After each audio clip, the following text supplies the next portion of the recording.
Madlanga Commission, and Health Department looks to turn the tide in HIV infections.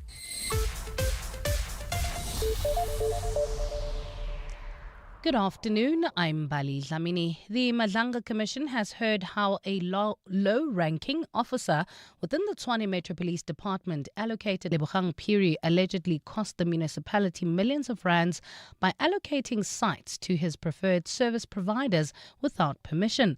This is according to the testimony of TMPD Deputy Chief Sean Bolhase, who is currently testifying before the Commission today. Thabiso Koba reports. Between July 2024 and February 2025, Sean Bolhase was the caretaker head of the Asset Protection Security and Services Unit. The unit, which falls under the TMPD, is tasked with protecting the municipality's critical infrastructure. The unit also outsources some of its functions to private security companies. Bolhase has testified that Inspector Lebogang Phiri improperly approved the allocation of 40 sites to private security company Gubis 85 Solutions. As the caretaker, I never allocated these sites to Gubis 85 Solutions Pty Limited, nor did I instruct Inspector Phiri to do so, nor did I give him permission or the delegated authority for him to do so. In my view, Inspector Phiri did not have the power or authority to allocate sites to security service providers. Inspector Phiri is currently suspended from the TMPD pending a disciplinary hearing. Thabiso Koba, Eyewitness News. Gauteng Education MEC Lebogang Maile says some of the classrooms gutted by a fire at the Riverlea Secondary School can be restored quickly. The MEC visited the school this morning where 5 classrooms, including a lab and a library, suffered damage. Maile says repairing the classrooms will be more effective than bringing in mobile classrooms at an additional cost. Preliminary police investigations indicate the fire may have been started deliberately. This is the second such incident to take place at the school in just a year. Maile says the school is not operating at full capacity. But there are classes that got banned in 2007 which are still not renovated. Last year, still not renovated. In fact, our concern is that this school is not operating at its maximum capacity. United States Ambassador to South Africa Brent Bozell says he is optimistic about strengthening the fragile diplomatic relationship between Pretoria and Washington. Bozell, along with 19 other heads of mission, presented his letter of credence to President Cyril Ramaphosa at the Presidential Guest House in Pretoria today. The letter formally recognizes ambassadors to South Africa and serves to establish official diplomatic relations. Despite recently being reprimanded by the International Relations Department for publicly criticizing South Africa, Bozell told Ramaphosa that the two countries must find common ground. We are two nations with great shared values and interests. Perhaps not enough people understand this, but you, Excellency, were the primary author of your Constitution. You do understand that. It's my goal in my time here to build on those shared interests, to take our two nations to places they've never been before. I believe in the art of the possible, and I believe it will happen. Health Minister Aaron Motsoaledi says the new anti-HIV injection, which has arrived in the country, is a game changer for preventing the spread of the disease. South Africa's first consignment of just under 40,000 doses were delivered from Dublin last week. Lenacapavir, known as Len, is injected twice a year and is highly effective at preventing HIV infection through sex. For the first time in the battle for HIV and AIDS, we have got an injection that prevents HIV and AIDS. Motsoaledi says previously only vaccines were available for people who were infected with the virus. Now this one is different. It's going to be given to those who are HIV negative, for them to remain negative. That is the main difference, and that's why we call it a game changer. While in Greece, government has announced it will ban access to social media for children under the age of 15 from next year. The announcement was made by Prime Minister Kyriakos Mitsotakis in a video posted on TikTok. He says he used social media to make the announcement so he could address teenagers and children directly. A growing body of research suggests that too much time online is taking a toll on the well-being of teenagers. In December last year, Australia India became the first country in the world to require TikTok, YouTube, Snapchat, and other top sites to remove accounts held by under 16s. Gold is trading at $4,783.12 an ounce. The rand is at 16.40 to the dollar, 22.03 to the pound, 19.17 to the euro, and Brent crude oil is at $95.69 a barrel. On the N1 South, there's still that earlier crash after Beyers Naudé Drive. The left and centre lanes still obstructed. And on the N12 East, there's a crash after Snake Road with one lane closed. In your sport, Tsiki Ntsabeleng goal seals Mamelodi Sundowns' victory over Durban City as they remain 2 points clear of Orlando Pirates. Kai Havertz snatches a late victory for Arsenal as they take control of the UEFA Champions League tie against Sporting. And Daniil Medvedev smashes his record during a double bagel loss to Matteo Berrettini. Gauteng is partly cloudy this afternoon with isolated showers and thunder showers expected. Temperatures have peaked at highs of between 23 and 25 degrees. The top story in EWN this hour, the Madlanga Commission has heard how a low-ranking officer within the Tshwane Metro Police Department allocated contract work to security companies without the authority to do so. EWN, in touch, in tune and independent. For the latest, visit ewn.co.za or download the EWN app. From the townships to the suburbs and everywhere in between, it's the 702 MTN Small Business Awards. Enter now on Prime Media Plus. Let's talk shop. You're with John Perlman on 702. Streaming on the Prime Media Plus app, DSTV channel 856, 92.7 and 106 FM.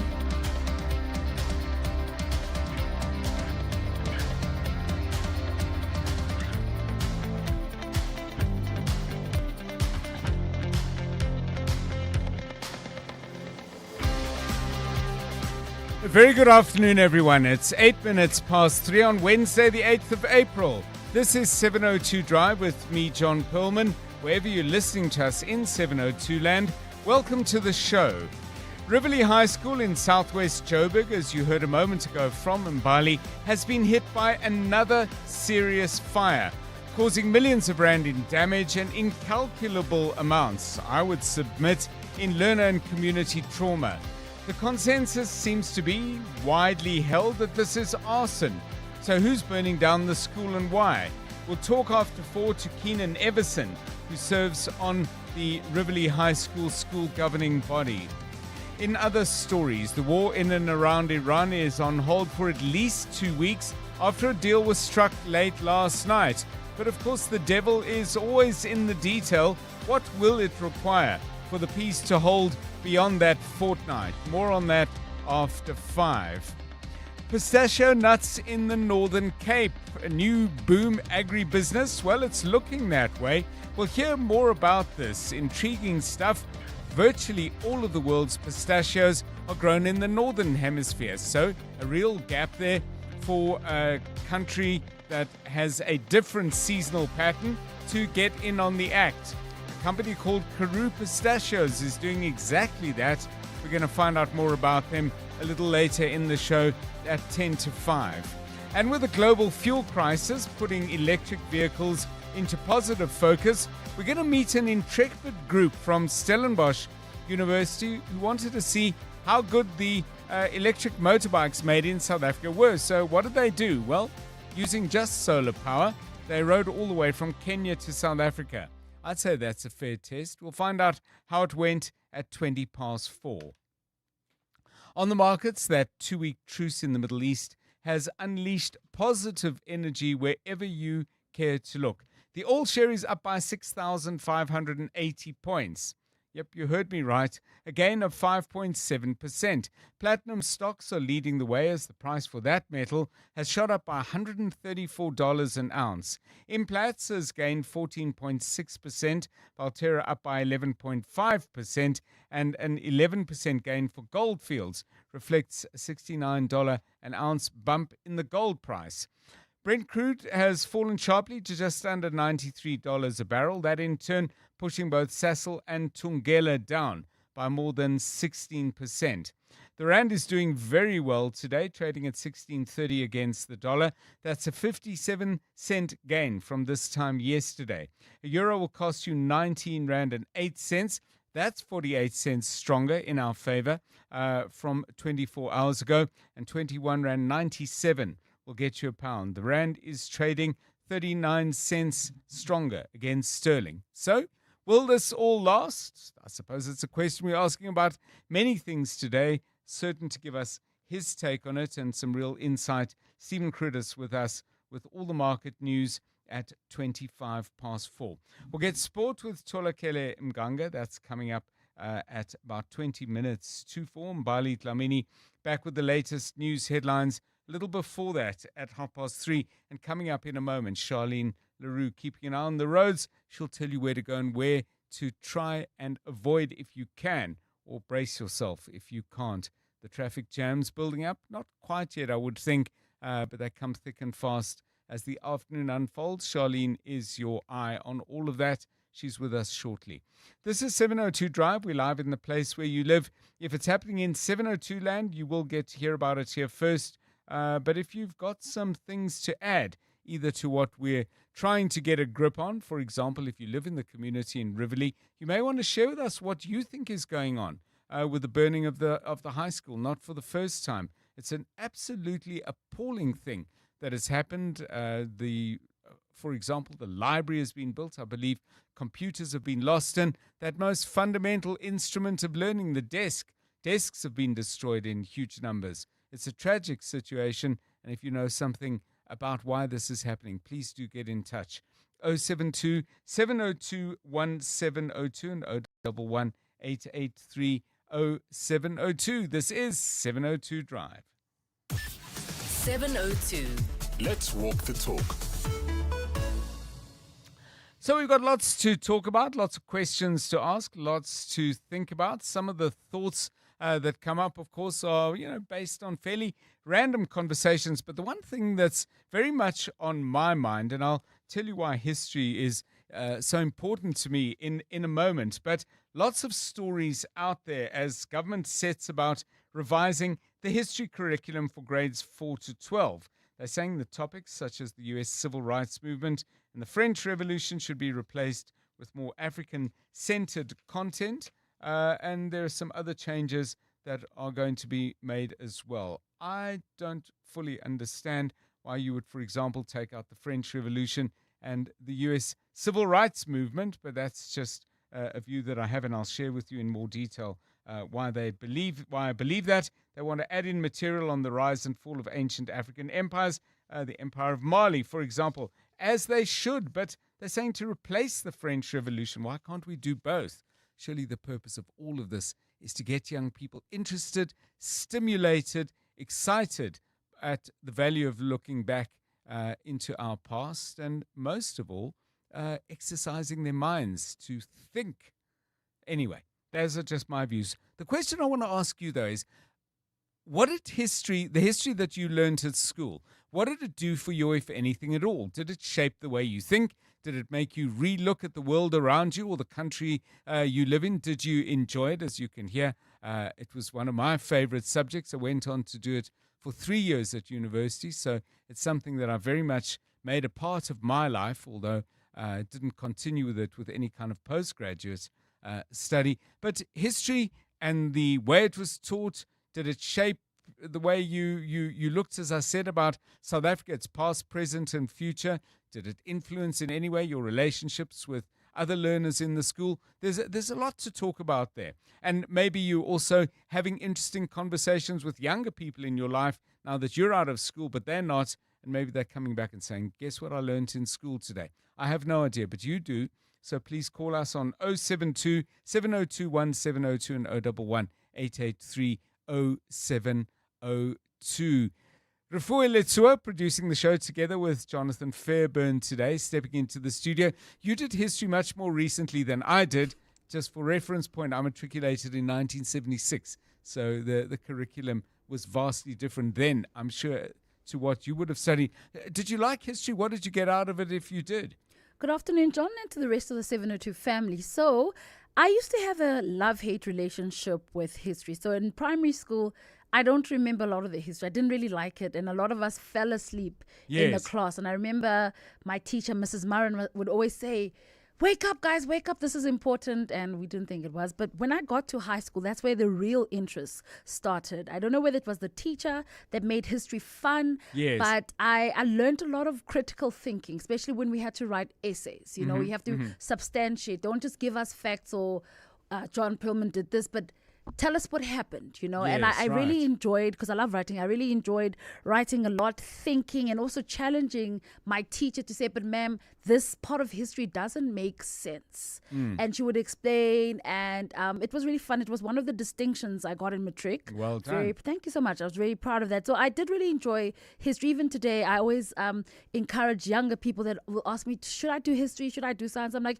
if you have the opportunity, do history. It opens up your mind to different things, what's happening in the world, and you're able to challenge these things. You're not just taking it and say, okay, the duck sat on the mat, but you're also like thinking and saying, did it really sit on the mat? Which mat was it? Yes. Yes, John. Yes. And who owned the mat? Who owned the mat? And did they always own it? Exactly. The duck and the mat. Okay. Sounds I like never a thought book. about it that way.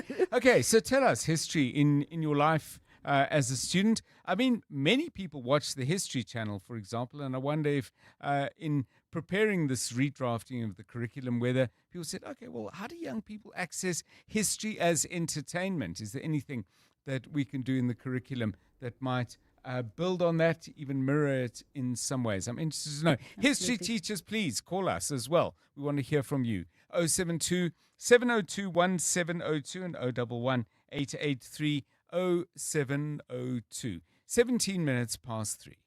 John Perlman On 702. 3 to 6 p.m. Okay, let's find out what's happening out on the roads early in the rush hour, but never too early to advise you on any potential problems. Charlene Leroux's got the latest. Good afternoon. Afternoon, John. Nice to be back, but there doesn't seem to be any rush hour at the moment, but I can tell you what to avoid and probably where you're going to get stuck. On the N1 South, there was a crash earlier just after Beyers Naudé Drive. The left and center lanes were obstructed, only one lane now obstructed, so that's going to ease up quite soon. And then on the N1 North, there's roadworks in the left lane at Beyers Naudé Drive. And if you're on the N12 West, be on the lookout for a stationary vehicle. That's after Klipprivier Drive, and 3 lanes are obstructed there. And then on the N1 North, there is a stationary vehicle before Diepkloof interchange. If you're out on the N3 South, there is a stationary vehicle, and that's in the middle lane just after Van Buren Road, so you can expect delays. There's more roadworks on the N12 East with 1 lane closed at Reading interchange. A number of traffic lights out in Marlborough at Marlborough and Southway, in Edenvale on the N3 and Modderfontein, and in Bryanston at Homestead and Shepherd Road. More Eyewitness News traffic at 3:30. You're with John Perlman on 702. Let's walk the talk. 702 Drive. So you heard a little earlier from Mbali Dlamini that President Cyril Ramaphosa welcoming 20 new ambassadors and high commissioners to South Africa. Obviously, front and center in a lot of the conversation around this has been the U.S. ambassador to South Africa, Brent Bozell, amongst those presenting their credentials to President Ramaphosa today, but many other countries involved as well. To give you just a smattering of names before we get into some more details with my colleague Alpha Ramoshwana: Angola, Barbados, Denmark, Ghana, Haiti, Lebanon, Malaysia, Mauritius, Mozambique, Norway, the Philippines, and there's some others besides. So let's find out then from Alpha Ramoshwana a little bit more about the event. Alpha, welcome. President Ramaphosa used the platform to make some points about international diplomacy, but also about what kind of relationships South Africa is looking to have with these 20 heads of mission. What were some of the key points that he made, and how do you think those points went down? Good afternoon to you. Good afternoon, John. Well, you would know that ever since U.S. President Donald Trump was re-elected as the president of the United States of America, there's been a lot of bickering between South Africa and Washington, and it's partially because of the diplomatic relationship falling out between the two countries, and President Cyril Ramaphosa emphasizing that South Africa has learned a lesson or two about diplomacy, how ambassadors should behave when they are deployed or sent to other countries, and how other ambassadors should behave here in South Africa. You remember, John, that Ibrahim Rasool as well was declared persona non grata by the American government and had to come back to South Africa. And recently, Brent Bozell, despite having only been here for about 2 months, has already landed in the bad books of the International Relations Department here at home. And President Cyril Ramaphosa says all of this is because there are ambassadors who do not believe in engaging peacefully and raising concerns quietly and through official diplomatic channels. He has urged the 20 new ambassadors at the presidential guest house today, John, to ensure that any problem that they raise or that they have with the South African government, they raise it through the official channels and not through the public or not publicly. I mean, of course, referring to Brent Bozell, who recently publicly criticized the court ruling on the Kill the Boer chant, saying that that chant amounts to hate speech and the Constitutional Court's ruling was wrong.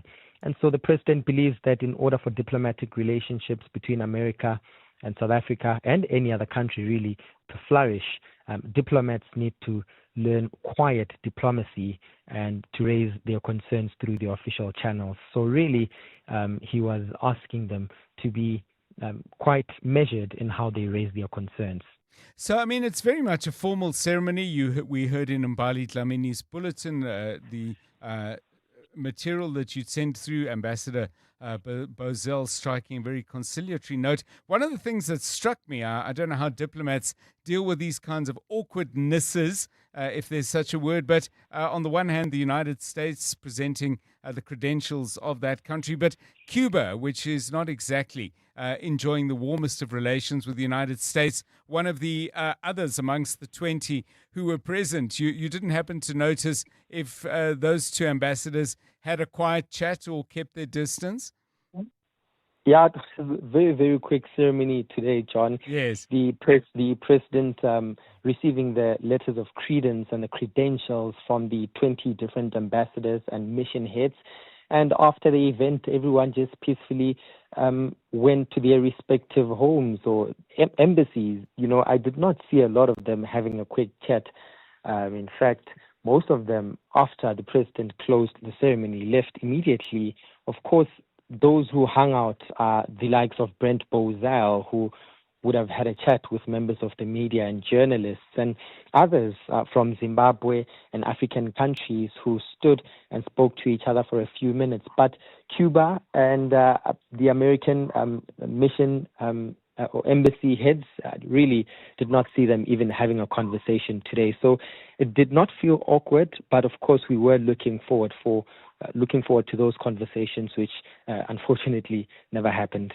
Okay, thanks so much. Alpha Ramushwana, EWN reporter. So 20 countries presenting their credentials. They didn't all arrive at the same time. It's not a sudden flood. I think the way it works is they kind of bank up quite a few and then they have the ceremony as inclusive as possible. Other countries I didn't mention: Greece, Hungary, Lebanon, Malaysia, I don't think I mentioned before, Niger, Norway, the Sahrawi Arab Democratic Republic, and Ukraine and Zimbabwe. And be interesting to see how the Ukrainian ambassador goes about his or her business. I don't know anything about them, but the previous incumbent certainly got very involved in engaging the media and trying to get the message of that country across to a South African audience. So, interesting times. 3:25. Drive home with John Perlman on 702. Let's walk the talk. Right, let's focus our attention now once again on the Madlanga Commission of Inquiry. You know, when the terms of reference were set out for the Madlanga Commission, I never imagined, and I would think it's probably fair to say the commissioners didn't expect to be spending so much time on the intricacies of local government. It began with the Ekurhuleni Metro because of certain goings-on at the Ekurhuleni Metro Police Department, and we're seeing a parallel process playing out today in regard to the Tshwane Metro Police Department, a real highlighting of some really, I think, quite extraordinary weaknesses in the procurement systems in those two metros. Very much focused, as I said, on the Metro Police Department, but creating a sense that those weaknesses may be systemic rather than specific. So let's go to our colleague then, EWN reporter Thabiso Goba, who's been keeping a very close eye on this day two of evidence around the Tshwane Metro Police Department, beginning with the head of that department earlier today, but now very much front and center is the Deputy Chief, Sean Bolhuis. Let's find out what he's being asked and what he's got to say for himself. Thabiso, very good afternoon to you. Again, my impression is the commissioners are sometimes absolutely astonished, I don't know if I'm putting it too strongly, at the lack of governance and control around hundreds and hundreds of millions of rand in public money. Good afternoon, John. Yes, that's absolutely right. I think the commissioner, Mr. Mbuyiseli Madlanga, he made those remarks yesterday saying that what we've seen at the Ekurhuleni municipality is the same thing that we're seeing now at the Tshwane municipality, where there just seems to be a lack of controls, a lack of oversight, and there's a lot of people who are just doing whatever they want and unfortunately draining the monies, hundreds of millions, sometimes even in the billions of rands of taxpayer money. And I do want to say, John, that I know you touched on the terms of reference for the Madlanga Commission, that the terms of reference for the Madlanga Commission actually do include the Ekurhuleni Metro Police Department, the Tshwane Metro Police Department, but also the Johannesburg Metro Police Department. Okay. So I'm not sure if we are ever going to get to Johannesburg because there's a lot of stories there. Some people might say it needs its own commission, but in terms of the gentleman kindly appearing today, we know it's Mr. Sean Bolhuis, is the Deputy Chief of Police. But what he's appearing for is that, John, during a certain period of time between 2024 and 2025, he was the caretaker head of the Asset Protection and Services Unit.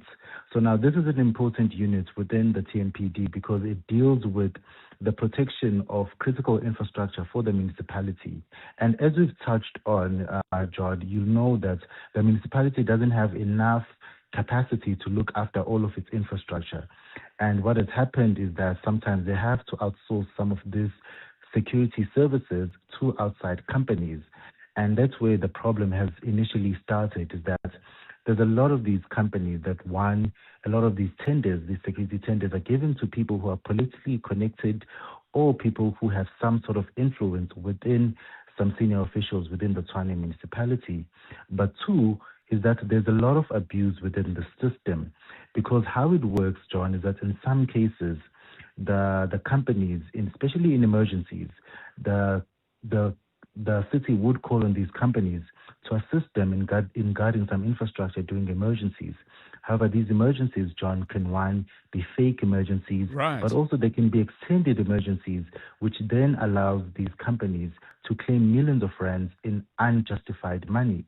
Now, it's important to say that Mr. Bolhuis is not implicated in any corruption, but he's facing basically the same kinds of questions that Mrs. Yolande Farrow faced when she appeared before the Madlanga Commission, is that you occupied a very senior position within the TMPD, and some of this happened during your tenure.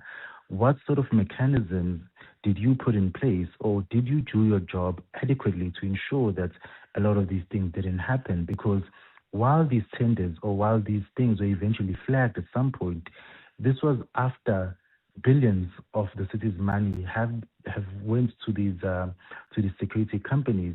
So that's in essence, John, is what's happening here, is that it goes back to your point that you made. It seems that there's a systematic lack of oversight within the Tshwane municipality, and that's what we've been seeing at the Madlanga Commission.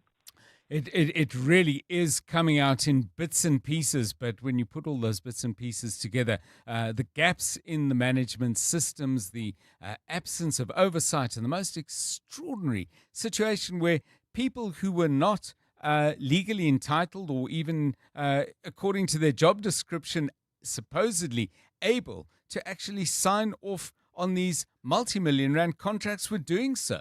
And it was going through the system. Would this have ever come out if Lieutenant General Nhlanhla Mkhwanazi last July hadn't, I was going to say, blown the whistle? It was a loud trumpet blast, his press conference was. But boy, has this led to a lot of stuff coming out. Thanks to Tabiso Gorba, watching this very closely indeed. And he'll be with us, I'm sure, tomorrow again, plus updates in the news bulletins, because Madlanga is very much still up and running at the moment. I'm sure there'll be more before they close. It's 29 minutes to 4.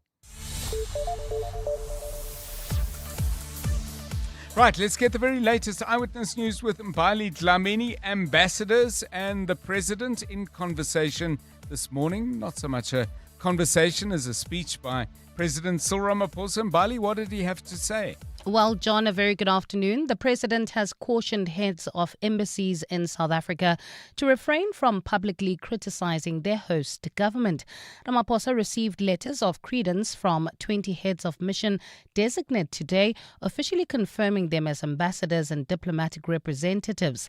Among them is U.S. Ambassador Brent Bozell, who was recently reprimanded by the International Relations Department for criticizing a court ruling on the Kill the Boer chant.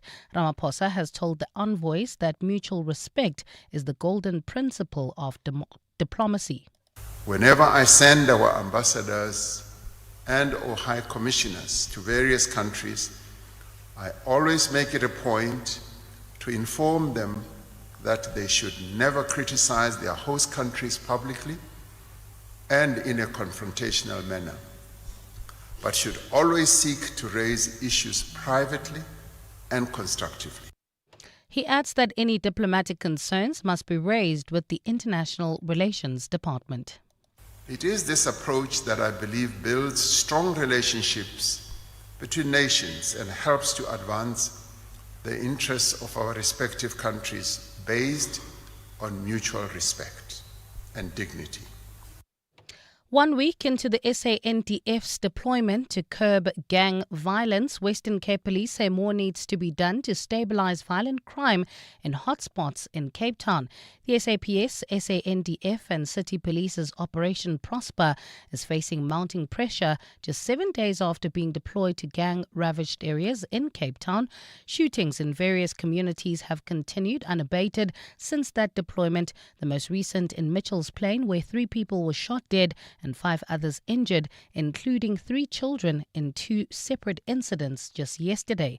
Carlo Peterson reports. Western Cape Police spokesperson Novela Potawa says Operation Prosper is intelligence-driven and will intensify as integrated forces focus on gang hotspots in the province. Potawa has urged residents to come forward to assist police with information about gang-related crime in their communities. A review of the crime landscape indicates that much still needs to be done. With continued determination, the forces will persist in targeting identified hotspots in search of firearms, ammunition and drugs. She says the deployment is expected to yield the desired results, but specific operational details are not being disclosed. Carlo Peterson, Eyewitness News. And police are investigating the assault of a man allegedly by private security guards in Panorama. It follows a video widely shared on social media showing what appears to be multiple security officers attacking the man. Camry Clark has more. The video shows the security officers restraining the man by holding his hands behind his back and guiding him onto the pavement. Once there, several officers are seen kicking and hitting him. Police say the victim has not yet been interviewed and there are no indications that his alleged attackers have been questioned or arrested. They have, however, been suspended by their employer, Zonewatch Security. The company has issued a statement saying it's deeply disturbed by their conduct, adding that it does not reflect company values. An internal investigation is also being assisted by the Private Security Industry Regulatory Authority. Camry Clark, Eyewitness News. Gauteng is partly cloudy today with isolated showers and thundershowers expected. Temperatures have peaked at highs of between 23 and 25 degrees. On the N1 South, there's that earlier crash after Beyers Naudé Drive. Only one lane is now obstructed. No delays at the moment. And on the N3 South, there's a stationary vehicle in the middle lane after Van Buren Road. The top story in EWN, President Cyril Ramaphosa has cautioned heads of embassies in South Africa to refrain from publicly criticizing their host government. The Midday Report with Mandy Wiener. The Midday Report at its heart is a current affairs show, but it really is a show about everything you need to know about and everything you didn't know you needed to know about. Our listener is sharp, plugged in, curious, has developed opinions, but is still open to learning new things. My favorite part is how witty, sharp, and funny our listener is. What we cover every day is breaking news, current affairs, politics, the courts, global developments, science, education, popular culture, sports, books, and of course, good things too. I like to think of it as a lunchbox with a little bit of everything. What I love about 702 Land is that it is full of energy. There's always something happening, a developing story to follow. But it's not parochial. The 702 family cares about what is happening in the world around them and how we plug into that. The Midday Report with Mandy Wiener. Weekdays from 12 to 1 p.m. On the go and your stomach suddenly not keeping up, that burn, bloating or reflux could be symptoms of an ulcer. Stress can make it feel even worse. Ulcernic offers triple action relief by coating your stomach lining with a protective layer, and it works for up to 6 hours. No prescription needed. Choose between suspension tablets or effervescent tablets. Keep an eye on the shelf for Ulcernic's new packaging. A fresh new look outside, same trusted relief on the inside. Visit the Ulcernic Facebook page for more. Switching to Outsurance Business Insurance was a quick process. I saved a lot of money. Outsurance Business Insurance clients know that it pays to switch. And did you know you could get a massive 20% discount on your business insurance premium when you switch? For boutique hotels, catering companies, and all other businesses. Get a quote today and see why it pays to switch to Outsurance Business Insurance. Visit outsurance.co.za or call 08600 60,000 today. Licensed insurer and FSP. TCs and information online. Calling all small business owners. It's the 702 MTN Small Business Awards. Enter now on Prime Media Plus. Let's talk shop. 702. WhatsApp John on 072 702 1702. Hi John, my name is Rick. I'm a certified financial planner. Will not say which institution. It's not a marketing call. I love history. I've loved history since I participated at school with that. I have my history teacher at that stage was Mr. John Smith, really. And I have known him for 35 years on every year on the 14th of July, Bastille Day, ironically. I phone him every year. Sometimes I've seen him where it's possible. And we talk about affairs. Obviously, he's getting much older now. So 35 years. He made me interested in history, and it made an enormous difference in my life and career, especially on investments and markets, because history repeats itself. We're supposed to learn from history, and we don't. It's unbelievable how many things repeat itself. Watch history, watch politics. You'll see the same people think they can get away with the same things, including civilizations, and eventually they don't learn from the past. Have to go into the future, have to know the past. Hi John, I proposed the changes to the history syllabus. I must say I was concerned when I read the article in News 24 this morning. While I fully agree with the inclusion of more in-depth studies of African kingdoms, as a history teacher of many years, I always found the French Revolution fundamentally important for an understanding of all sorts of historical concepts and an understanding that can be applied to different areas in the world and different countries. It's really crucial. It helps students to interact with the ideas of human rights, individual rights, the rule of law, democracy, what happens when power corrupts. There are a whole panoply of issues that come up with the French Revolution. And I think that to excise it is a big mistake. It can be kept and applied in other areas. I see also that the study of Russia and the communist era under Stalin is also being removed. And I think that's also a bit of a danger. Kids are not going to have a well-rounded view of the modern world without some understanding of totalitarianism in the 20th century. Thank you. It's Fern. Yeah, two absolutely fabulous voice notes. Thank you to both Louis and Fern for those, and Louis coming at it in such an interesting angle as somebody whose work takes him into the world of finance. And referencing, by the way, the importance of having a wonderful teacher as he had in the person of, as he said, John Smith.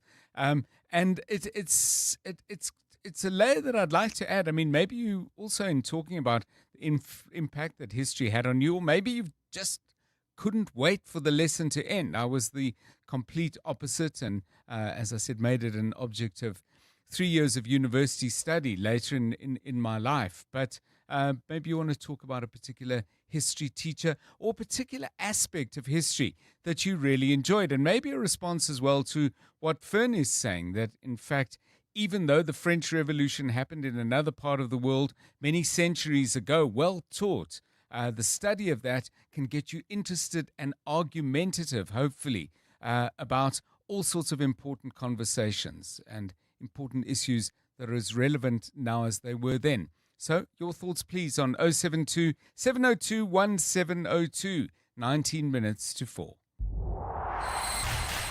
EWN Sport. Well, the history will show that whenever the Premiership is played in South Africa, Mamelodi Sundowns wins it, but then there are teams that have deep histories as well that they can draw on, like Orlando Pirates, and the race, Tolakele Mganga, remains tight, eh? Absolutely, John. That's after both Sundowns and Pirates claimed wins last night. The Buccaneers ran in 5 goals in their hammering of golden arrows, while the Brazilians were 1-0 winners over Durban City. Tiki Ntsabeleng scored the winner for Miguel Cardoso's side as they recorded a 10th win in a row and remain 2 points clear at the top. Siki, we knew it's a player with quality. He had to adapt to our way of playing, and also he had to wait for the opportunity. In the absence of other players, of course, he got a chance. He did well. He has been training very consistently. I really praise the boy for the attitude that he has. Since January, when we restarted the season, he came on the right spot, the right position mentally. God protects the ones that dare to do. Rele Mofokeng has been described as a once-in-a-lifetime player by Adeslam Madu after his man-of-the-match performance against Abafana Bestende. Mofokeng struck the woodwork inside the opening 40 seconds and then went on to score a brace as he strengthened his argument to be named Betway Premiership Player of the Season. Our job is just to make him aware about which zone he can abuse about this dribbling, but there are some strategic areas in the pitch where he needs to limit his touches and to use his cleverness. He's able to give assists to his teammates. He's able to score. He's very mobile in the middle. This kind of player, it's shame for me if I put him on the side with 180 degrees of capacities to play, because these kind of players, they need 360 degrees of possibilities to play. In the UEFA Champions League, there were first leg quarter-final wins for Bayern Munich and Arsenal over Real Madrid and Sporting, respectively. Kai Havertz scored the winner as Mikel Arteta's side picked up their first win in 3 across all competitions. He's lifted, he's been part of something, and that's a really important thing to have in and around the team. And today he was ready. I could see from the disappointment of the other day that he wanted to play immediately, and the action of the goal, both from Gavi and him, is fabulous. And Daniil Medvedev suffered an embarrassing 6-love and 6-love humbling at the hands of Matteo Berrettini. That's in the second round of the Monte Carlo Masters. The 7-seed missed 2 tie breaks in the opening game and then unraveled on his way to making 30 unforced errors and serving 5 double faults. Medvedev didn't win more than 2 points in any of his last 11 games, and his frustrations boiled over in the second set as he smashed his racket into the court 4 times. Tolakele Mganga, Eyewitness News Sport. EWN Traffic. Okay, 16 minutes to 4. Let's get a further traffic update. Charlene Leroux back with us. What's happening? Thank you so much, John. Well, on the N1 South, it seems like it's taking a while to clear that crash just after Beyers Naudé Drive. One lane still obstructed, but not causing delays at the moment, so that's good news. If you're on the N12 East, there's a stationary vehicle at Electron Interchange, and there's also a stationary vehicle on the N3 South just after Van Buren Road, so please be on the lookout for that. If you're traveling on the M1 South, you can expect delays approaching Boysons Road and delays on Main Reef Road as as traffic slowing down at Hokapa Street to Dobsonville Road. And traffic lights are out at Kilami Boulevard and Kenilworth, and in Lyndhurst at the R25 and Old Johannesburg. More Eyewitness News traffic at 4 p.m.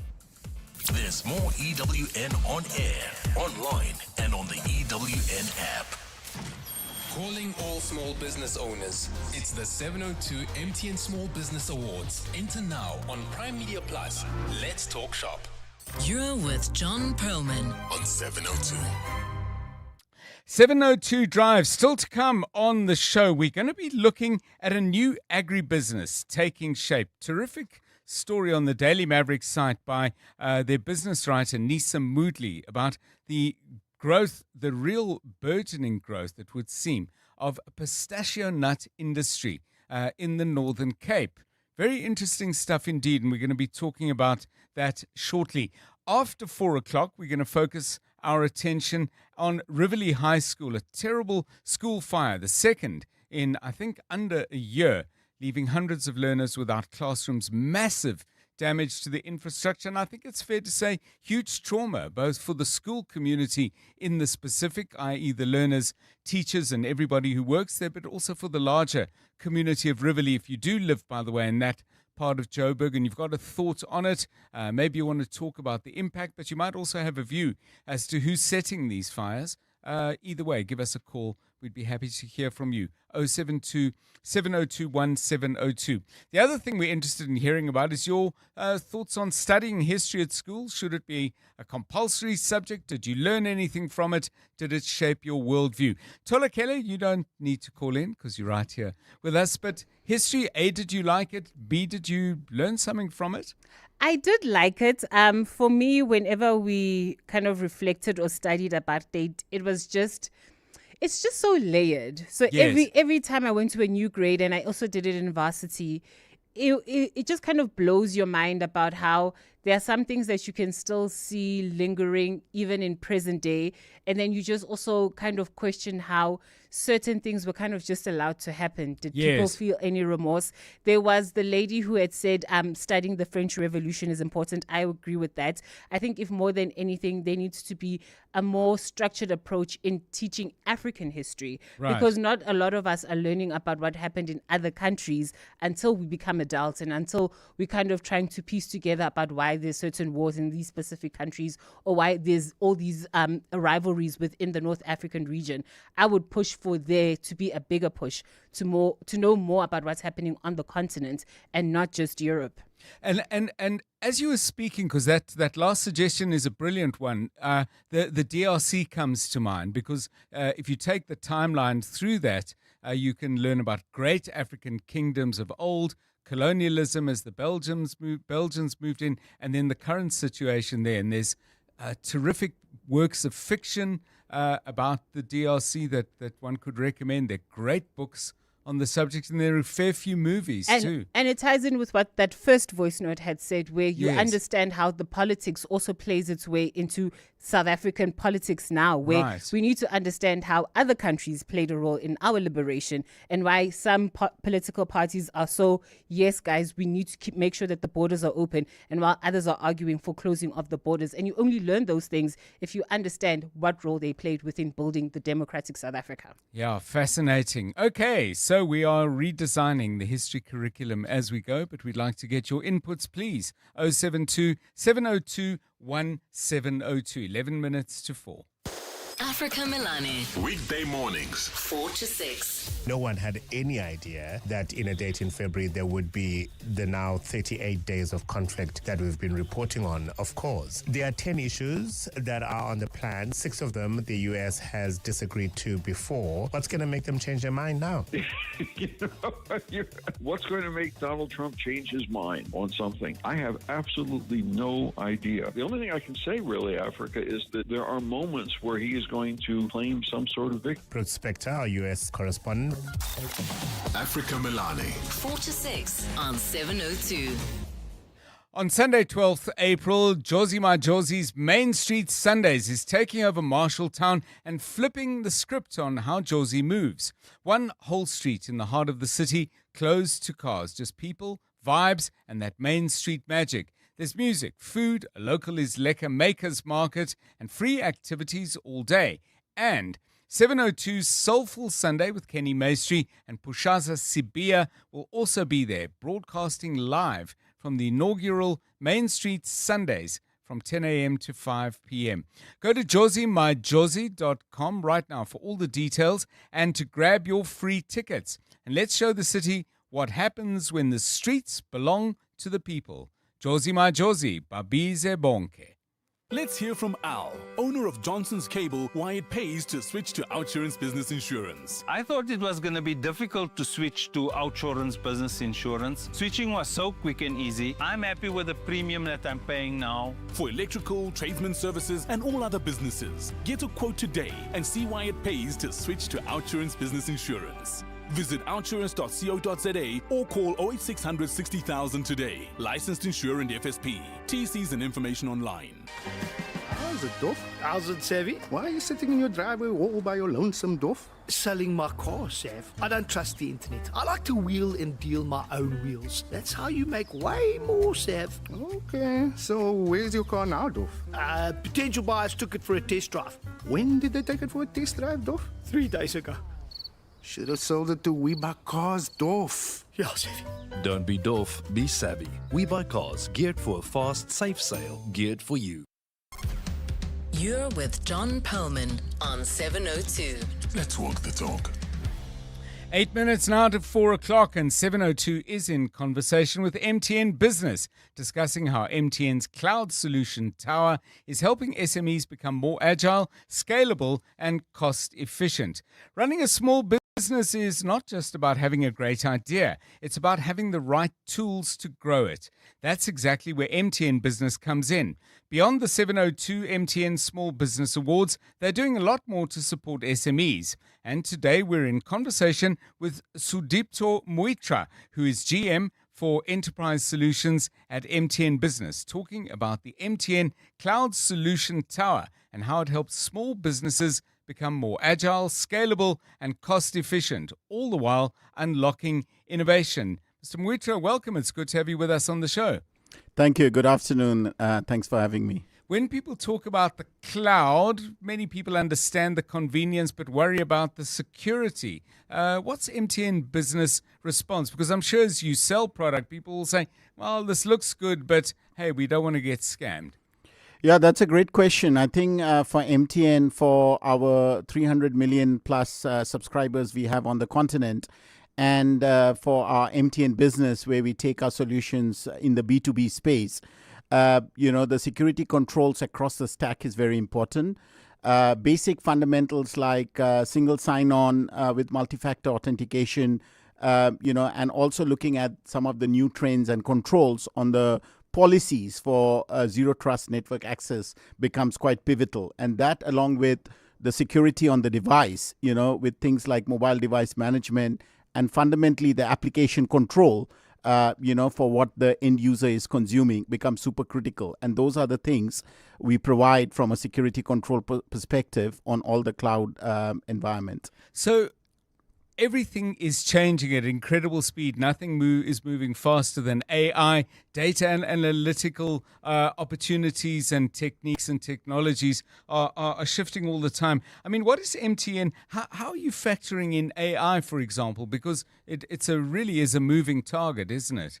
Yeah, that's a great thing. And that's where I think we hear about the concept of born in the cloud, right? I mean, most of the applications, whether it is we are consuming as a software as a service or infrastructure as a service, comes with the inherent AI capabilities, so we don't need to build those AI. Those are integral part of it. Whether we look at productivity applications like Microsoft Copilot, that's a particular AI-driven stream that comes with and effectively helps to make sure that the modern 4IR technologies are part of the equation. It's a competitive space. MTN is not the only player in this space. If you're facing a room of people and everybody's pitching, MTN Business Cloud Solutions, how do you think you're different? What do you believe gives you the edge? Yeah, I think there are a few elements we believe we are doing different that's very relevant to the SME space. First of all, we bring all the global, cloud solution in country, So from the hyperscalers to the productivity applications, we bring that to bear. Secondly, I think it's also an opportunity for us to look at our connectivity, which is the bedrock of anything. It's not just having the cloud. How do we bundle? How do we package that together? That becomes very important. And then thirdly, we are also looking at, making sure the other telco assets, like, for example, fintech, that a SME would need, bringing all of these things together under one-stop shop, and the commercial proposition thereof hopefully helps us to grow together with the SMEs. Well, thanks so much. Sudipto Muitra is GM for Enterprise Solutions at MTN Business, talking about that company's MTN Cloud Solution Tower. Thanks for joining us on 702 Drive. Thank you very much again for having me. So how many of you are still running your business from a portable hard drive? Every important file, every invoice, all sitting on one little device that could give up at any moment. One power surge, one accidental drop, and it's all over. Your business deserves secure, reliable cloud storage that works as hard as you do. Click on mtn.co.za/business or visit an MTN store and let's talk shop. MTN Business, Africa's leading enabler of connectivity and converged solutions. It's 4 minutes to 4. You're with John Perlman on 702. Let's walk the talk. Well, as we've navigated and negotiated through and indeed talked a great deal about an incredibly unsettled and difficult world trading environment, we often talk about in agriculture the crops that we already grow and the way in which we can get them to new markets. However, my eye was caught by a really good piece on the Daily Maverick site. Nisa Moodley is the journalist, and she's been talking about the growing pistachio industry that's making its way into pistachio orchards that are being set up across the Northern Cape. It's a fantastic and fascinating opportunity that is slowly but surely being created. And one of the principal players in that as a funder is the company Fed Group. And Warren Winchester is a partner in alternative management at Fed Group. Mr. Winchester, welcome and thanks very much for your time. Why pistachios? Hi, good afternoon, John, to you and your listeners. Yes, I think pistachio is a unique opportunity in the Northern Cape of South Africa. If you look at just the climatic conditions and the opportunity to be able to diversify out of normal row crops into a high-value crop that's perfectly suited for the region. Yeah, and I'm just reading in Nisa's piece, and obviously you this is something that I'm sure factored into your decision. I think that virtually all the world's pistachios, a high-value crop, as you say, are produced in the Northern Hemisphere. Why does us being a Southern Hemisphere player create potential advantage? Yes, very good question, John. If you look at counter-cyclical supply into the Northern Hemisphere, there's a key opportunity to be able to fulfill a supply window when there isn't much nuts in the market at that time. If you also look at the countries that are producing, they're all facing systemic issues, either geopolitical turmoil or drying up water reserves. And really we've seen the trend of increasing demand and in supply to be able to meet the demand for this particular nut. Tell us what the future would look like. Some numbers in front of me, 60,000 tons annually, potentially 8% of the global market share, and I would assume lots of jobs upstream and downstream. Is this a large agribusiness venture, or is there an opportunity for smaller farmers who could either act as suppliers or work in co-ops? Yes, definitely. I think the opportunity is twofold. There's definitely an opportunity for large producers to enter into the commercial value chain that we're helping set up. But we're also working quite closely with organizations to ensure that not only small-scale growers, but also the smaller farmers find it economically feasible to be able to take part in this amazing opportunity. So because of the return that you get per square meter or per milliliter of water or per individual, and once you overlay the job creation metrics and the better utilization of finite resources to generate a return, it really makes economic sense for large players as well as small players to enter into this value chain. And just finally, can we expect to see a boom in the production of pistachio ice cream? Yes, definitely. Pistachio ice cream, pistachio milk. I think the confectionery side of pistachios is going crazy. So keep a lookout for pistachios grown in the Karoo. Fantastic. Thanks so much, Warren Winchester. He's a partner in alternative management at Fed Group. This is a story I'm going to follow with a lot of interest. The creation of is cash crop the right word? I don't know, but an agribusiness opportunity. And check out Nisa Moodley's piece on the Daily Maverick site. There's some gorgeous pictures of a couple of is orchards the right word? It's not a fruit. Anyway, the place where they grow the nuts. That's all you need to know. It's interesting stuff. And, anyone out there who might be involved in this or thinking of getting involved, get in touch with us. 072 702 1702. It's 4 o'clock. This is EWN. The Concord says the Palapala judgment is imminent and dodgy Tswane tenders in the spotlight at Madlanga inquiry.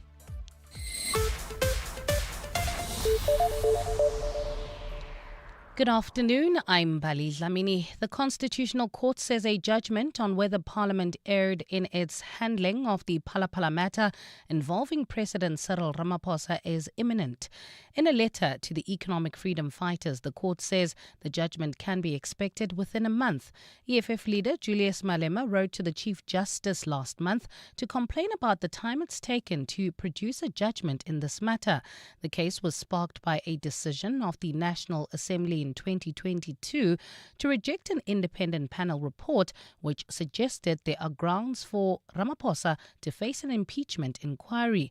Lindsay Dentlinger has more. While President Cyril Ramaphosa was cleared by the Public Protector on an ethics complaint and the Reserve Bank on exchange control violations related to the storage and theft of more than $500,000 from his Limpopo farm, the EFF took the matter to the country's highest court in 2024.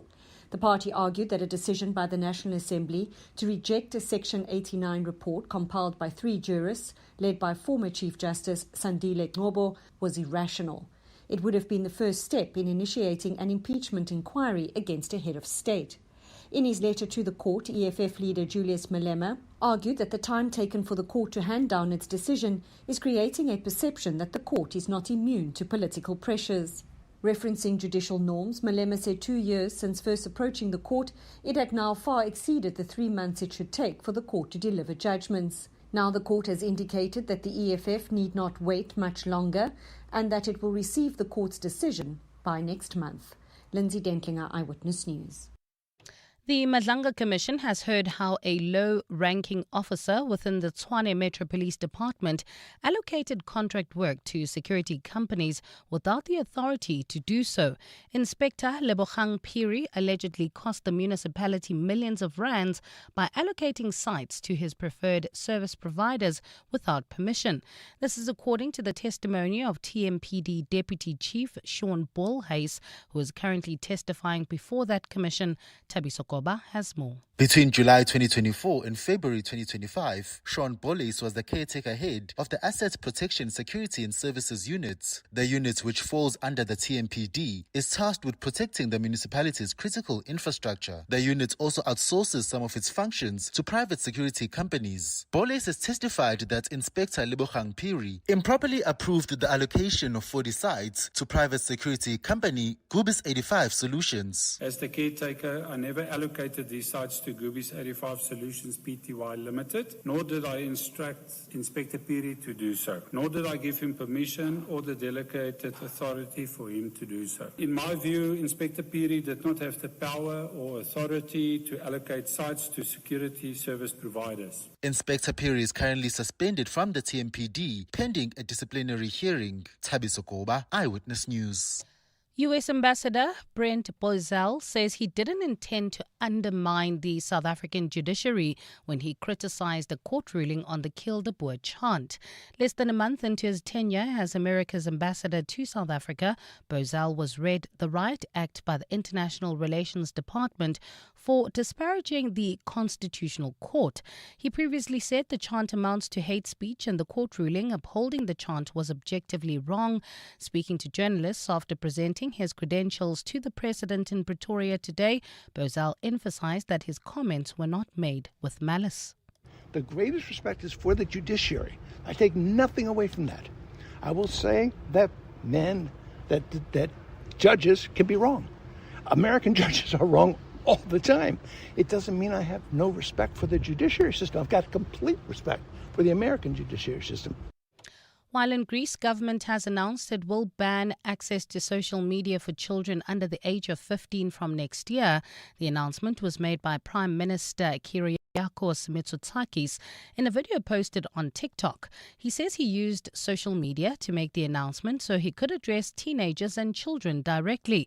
A growing body of research suggests too much time online is taking a toll on the well-being of teenagers.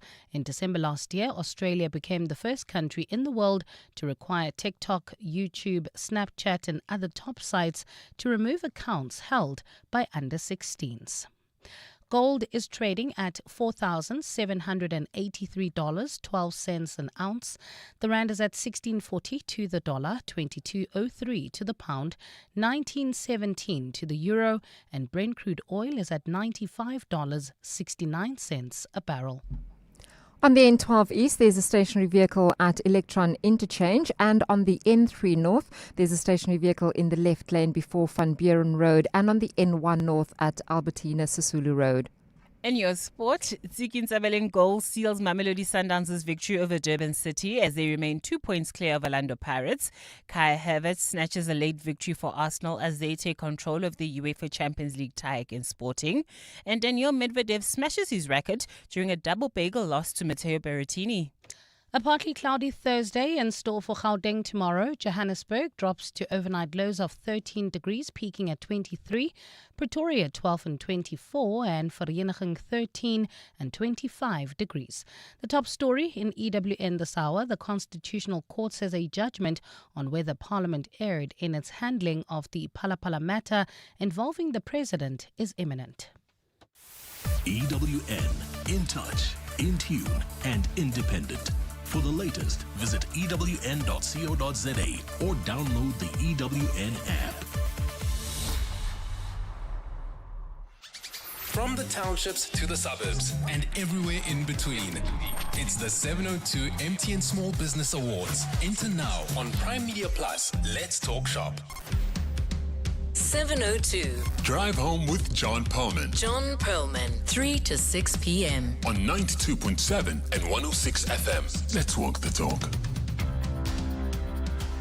702 Drive, it's 8 minutes past 4. Good to have you with us on the show on this Wednesday. I nearly said in March. It's not March, it's April. Year flying by.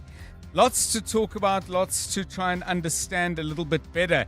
Shortly, we're going to be talking to Keegan Everson, who is a prominent person in the school governing body at Riverlea High School. A second fire in less than a year. This one extremely destructive, both of property, but I would have also thought of morale for the learners, for the teachers, for their parents and the community at large. Do we know anything at all as to why there might be arson at a school in this part of Johannesburg?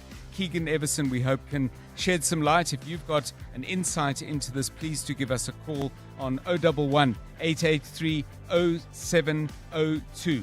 We are also going to be focusing on a number of other issues on the show. The arson case, as I said, is very much front and center.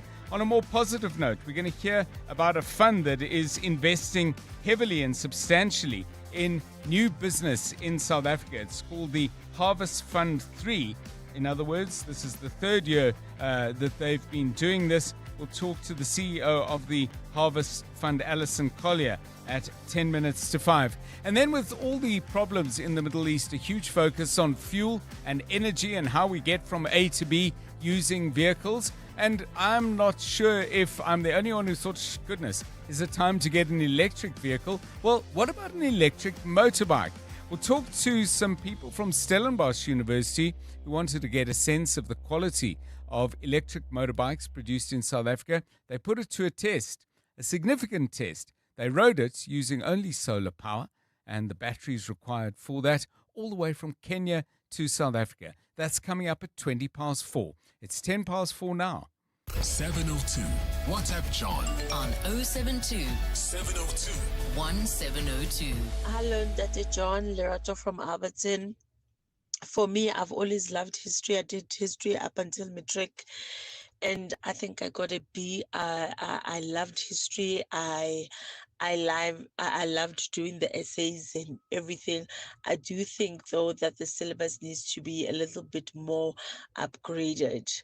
There is something, though, that is not history that I do not understand why we still do. Shakespeare.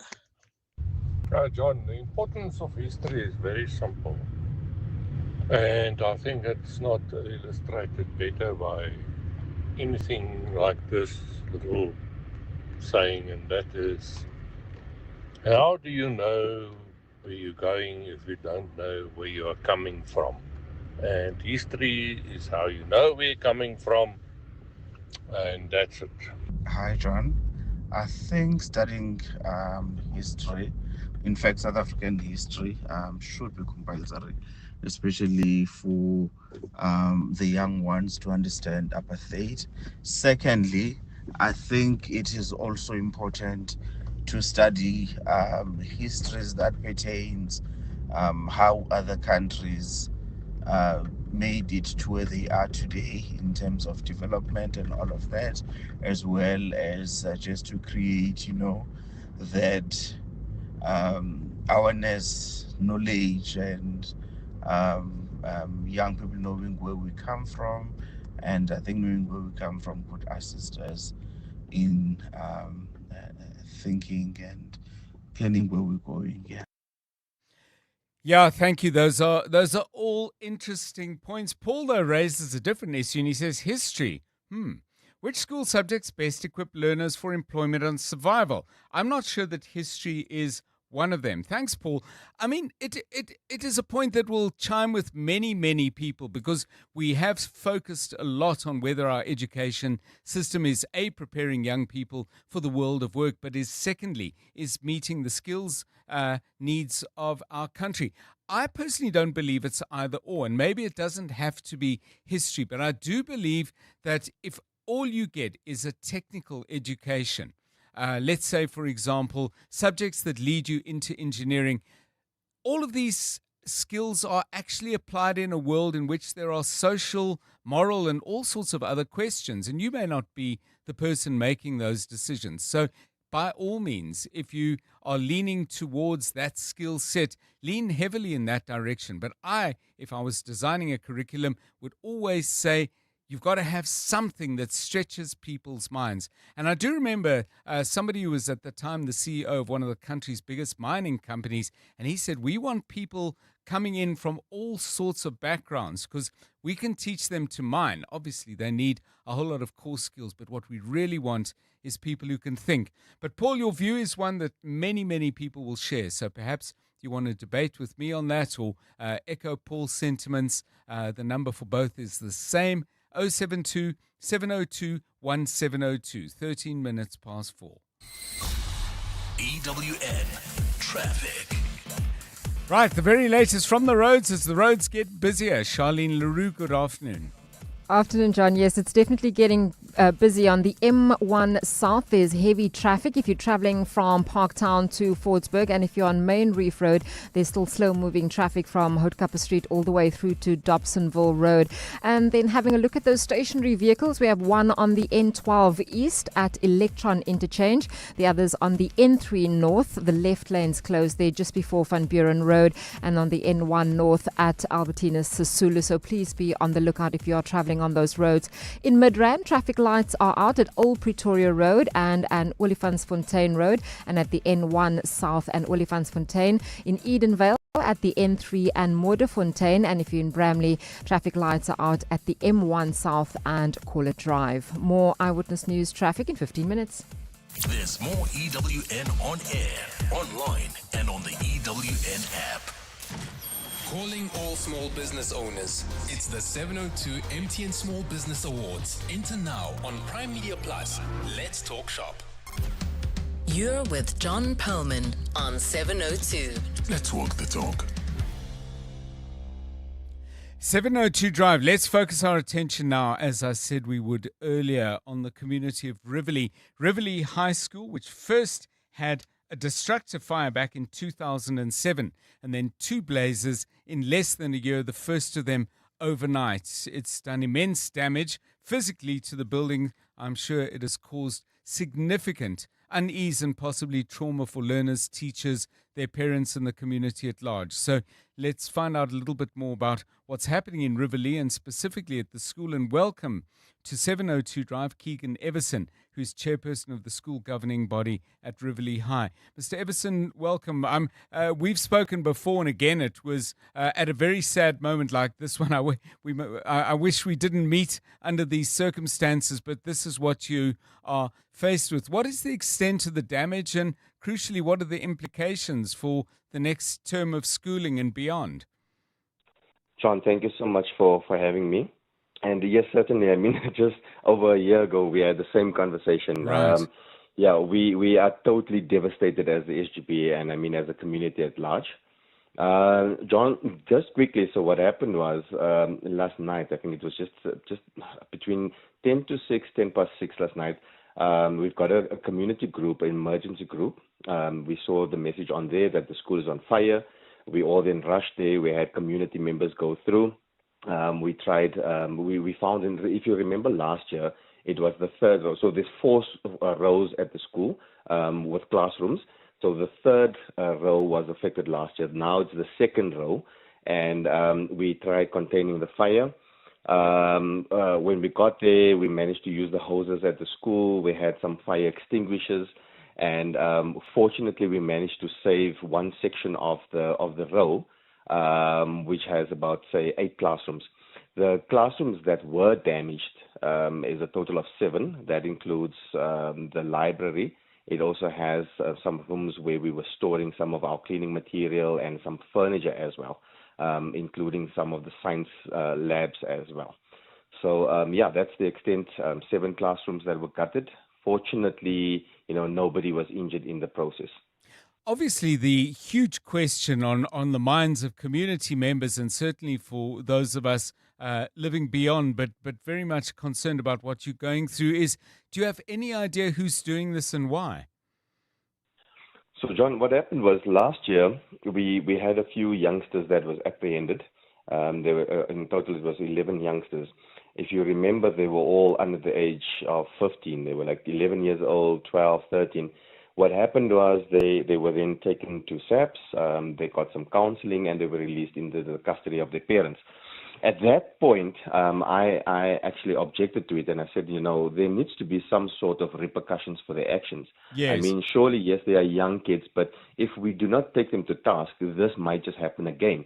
And sadly, according to eyewitnesses, they obviously saw some kids in the school. There was some vandalism happening just before the fire. So at this point, there's still an investigation happening with SAPS. So we do not have names for now. We don't have, I can't divulge too much information. Yes. But we also have some footage of kids just before the school closing, vandalizing the school. So definitely what I can say is that it's kids from the school who actually is a part of this. Yeah, it's heartbreaking stuff. I was sort of going back on some earlier coverage of the previous tragedy, Mr. Everson, and I do recall somewhere undertakings being given that there would be more security and funds for that made available for the school. Firstly, if I remember that correctly, and you'll correct me if I haven't, but if I have, did that ever happen? And if so, did it work at least for a while? Okay. So last year, one of the challenges that we had was we didn't have a caretaker on the premises. So since the last fire, we actually then got a caretaker to live on the premises. That has certainly helped to a certain extent. We also then expected some funds or assistance rather from the department with regards to security. We actually had security for about a month or 2 or so, and thereafter they were recalled. it was then upon us as the SGB to raise some funds, and we got some of our local guys to assist. But John, I'm going to be honest with you. As I've mentioned last year, our community is quite a dangerous community, if I can put it that way. Besides the Zamazamas, we've got a lot of gangsterism, drugs, and all of those things affecting us. So the issue is guys are afraid to actually work at the school. So we had a few security come in, and then some just would not report for duty. We reached out to SAPS and asked them for assistance. Yes, they also do come through at times, with your wardens. But I think we need to have stricter measures put in place. Let me just say this: one of the loopholes is the boundary wall that we have at our school. There's quite a few holes in our fences, and this is where the perpetrators actually gain access. So we don't have the funds. It's a no-paying school. As the SGB, we have to be raising funds, and you can imagine to put up a boundary wall is going to be quite costly for us. So we've mentioned it, in an interview today with the MEC, that the boundary wall should be, prioritized, and then we also need better assistance with security and also the lighting within the school. It's totally dark in the evenings, and so you can imagine as a security to patrol at the back section of the school where most of the classrooms are burnt. It's almost like a no-go zone for them. So those are some of our challenges currently. Well, we wish you and the Riverlea community well as you battle once again with this massive destruction of a crucial part of community life. Keegan Everson, SGB chairperson at Riverlea High School. 22 minutes past 4 o'clock. Drive home with John Perlman on 702. Let's walk the talk. Well, I don't know about you, but in the midst of the fuel crisis and wondering about the long-term implications of what's been going on in and around the country of Iran and the region, a crucial oil-producing and exporting part of the world, of course, I've given some thought to, electrics, an electric car. But that's why my eye probably picked out a very, very interesting piece on the website, The Conversation. And it's written by my next guest. He's Professor Tinus Boyson, professor in the Faculty of Engineering at Stellenbosch University. They were keen to better understand electric motorbikes, not just as a way of buzzing around and visiting your friends, but actually as commercial vehicles. And living in South African cities at the moment, you need no reminding of the commercial potential of motorcycles. So they decided to check out the quality of South African-made electric bikes, and they did it in a very interesting way. Let's welcome Prof. Boyson to the show and hear all about it. Prof, welcome, and thanks very much for giving us your time. A team of electrical and industrial engineers at Stellenbosch University decided to put this motorbike to the real test, and so you rode all the way from Kenya to South Africa, 6,000 kilometers. Well, why such a stringent test? Tell us what your thinking was. Good afternoon to you. Afternoon, Mr. Perlman. Thank you very much for the opportunity. I'm really glad to share the story of Recharging Hope, what we termed it, Recharging Hope, with you. Yes. Because we believe it's an inspirational, hopeful story that's not just a story, but it's also grounded in something real, as you've described. We traveled from Nairobi to Stellenbosch on a locally Kenyan-built electric motorbike, and we charged it with exclusively using solar power, so we didn't use any grid power and obviously no petrol, to test whether an African-built solution that is also powered with an African solution can power our mobility future. And what makes it exciting is that it's not just theory, it's actually practical, it's very human, and it shows that a better future already starting to take shape. Yeah, and I misunderstood, by the way, or misrepresented. I thought it was made in South Africa, but produced in Kenya in many ways makes it more exciting. What's the bigger picture here? I mean, this wasn't a science experiment. This is a social, environmental vision that it seems you're exploring.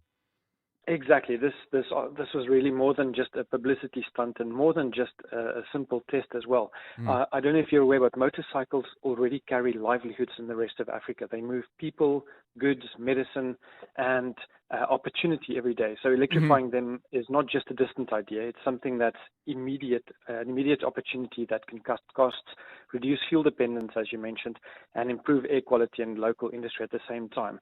So the reason we did this is we wanted to collaborate with our partners in Kenya because they are, truth be told, miles ahead of us from a South African perspective. Right. And we are helping them with research, helping them develop their products because we are in a good position to do impactful research as well.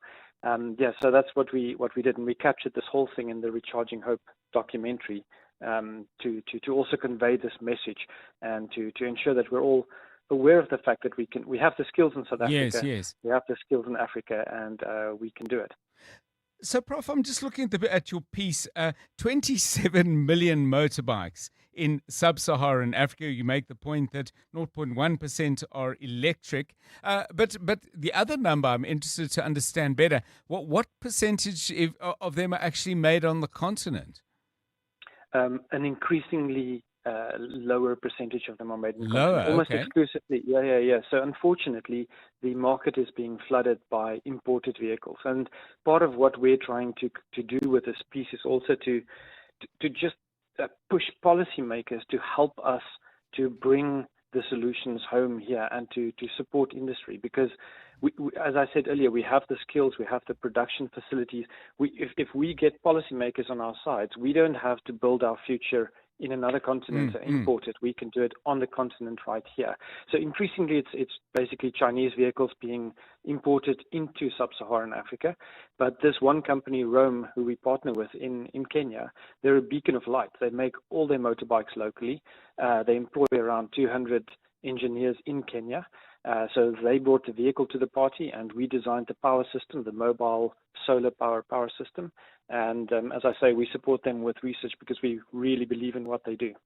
Yeah, fascinating stuff, and we'll keep up to date on that. Please let us know when there are updates we should know about. Professor Tinus Boyson, he's a professor in the Faculty of Engineering at Stellenbosch University. Yeah, a very interesting hour we've had, less than an hour, about 45 minutes. We've looked at possible agribusiness burgeoning opportunity, pistachio nuts in the Northern Cape, and now talking to Prof. Boyson about a possible electric motorbike industry growing and thriving on the African continent. 27 million motorbikes in sub-Saharan Africa. Virtually none of them are actually produced on this continent. And in Kenya, they're forging ahead with some electrical and solar-powered opportunities. Good stuff. 27 minutes past 4. EWN Business.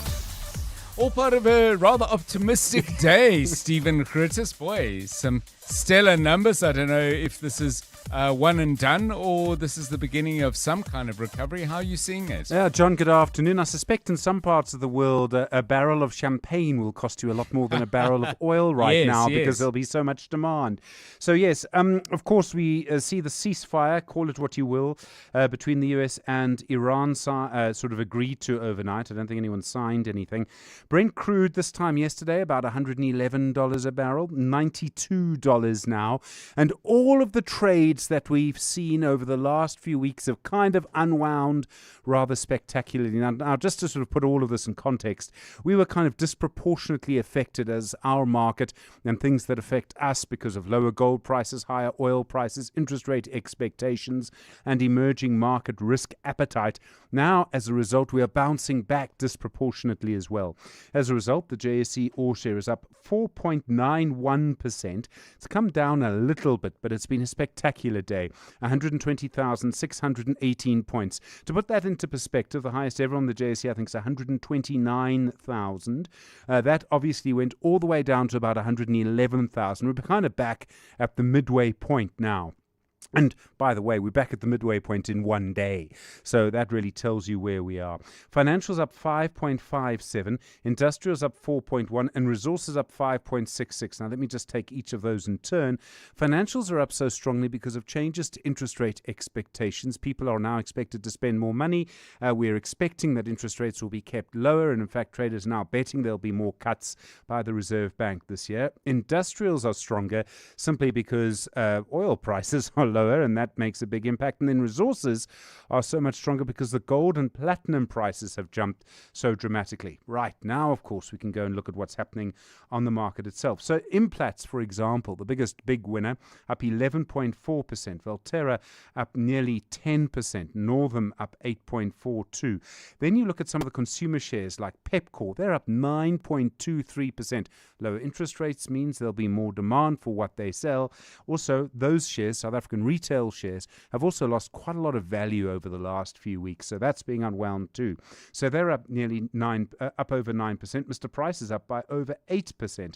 And then you see your financial shares, the same dynamic. Absa, Standard Bank, Coronation, all up by around 7% at the moment. Even Attack and Growthpoint, property companies, Attack up 7.3, Growthpoint up 8.78. John, there are, of course, some losers. I bet you could probably guess which ones now that I think about it. One of them produces fuel from coal. You'll know which one that is. Indeed. Sasol, they're down 13.62%. Tungela, they produce energy from coal. They're down 14.39%. And then your defensive stocks, so things that people have bought simply because there's always demand for them, which is another way of saying booze and tobacco. British American Tobacco down 4.38% on the day. Exxaro also down 2.19% and Glencore down 1.1%. That's because of their coal stocks. Just a little bit of corporate news. The Purple Group, they own Easy Equities. And in fact, we spoke to their CEO 2 weeks ago on The Money Show, reporting their headline earnings per share up by 21% compared to last year. Their revenues up by nearly 9%. Their operating costs up just 0.5%. They allow individuals to trade on stock markets, and they say that their investment in building scale on that's beginning to pay off. And then in the US, the party there too, but not nearly to the same extent as we're seeing here. The Dow Jones up 2.75%, the Nasdaq up 2.75% as well, and the S&P 500 up 2.34%. Looking at the gold price at the moment, we are looking at it being much higher, $4,784.09 an ounce. Platinum, $2,059.51, and Brent crude, 111 yesterday, $92.13 right now. And the rand joining in the party has been hovering around $17, $16.34 right now to the dollar, to the euro 19.10, to the British pound 21.97. More celebrations, hopefully, in an hour. Stephen Curtis, EWN Business. Well, we definitely have some fuel in the tank, even if you are unable to top it up with that last half hour. It is 28 minutes to 5. Let's get the very latest Eyewitness News with Mbali Dlamini. Good afternoon again. Thanks, John. Good afternoon. President Cyril Ramaphosa has welcomed the 2-week ceasefire deal between the United States and Iran. Ramaphosa made the remarks at the presidential guest house in Pretoria today, where he received letters of credence from 20 heads of mission and ambassadors. It's been more than a month since the conflict involving Iran, the United States and Israel escalated, leading to soaring global oil prices. Ramaphosa says he hopes the ceasefire will lead to a permanent deal. South Africa once again calls for dialogue and mediation to prevent further loss of life and destruction of property, and to ensure a just and sustainable and lasting peace. We further call on all countries to respect international law and the sovereignty and the territorial integrity of all nations in the world. The IFP says although its election focus will be on KwaZulu-Natal, it aims to increase the number of municipalities under its leadership countrywide. Currently, it heads up 25 municipalities, with some in KZN under coalition governments. Earlier today, IFP leaders announced that they are ready to start campaigning for the upcoming local government elections. Party President Velenkosini Hlabisa. On 13 April, Monday next week, we will convene our National Council to chart a decisive road towards the local government elections. Hlabisa says soon party leaders from all provinces will meet to discuss their election plan. This will be followed by the extended National Council on the 20th of April, bringing together over 600 leaders across the country to consolidate our strategy and readiness for the local government elections.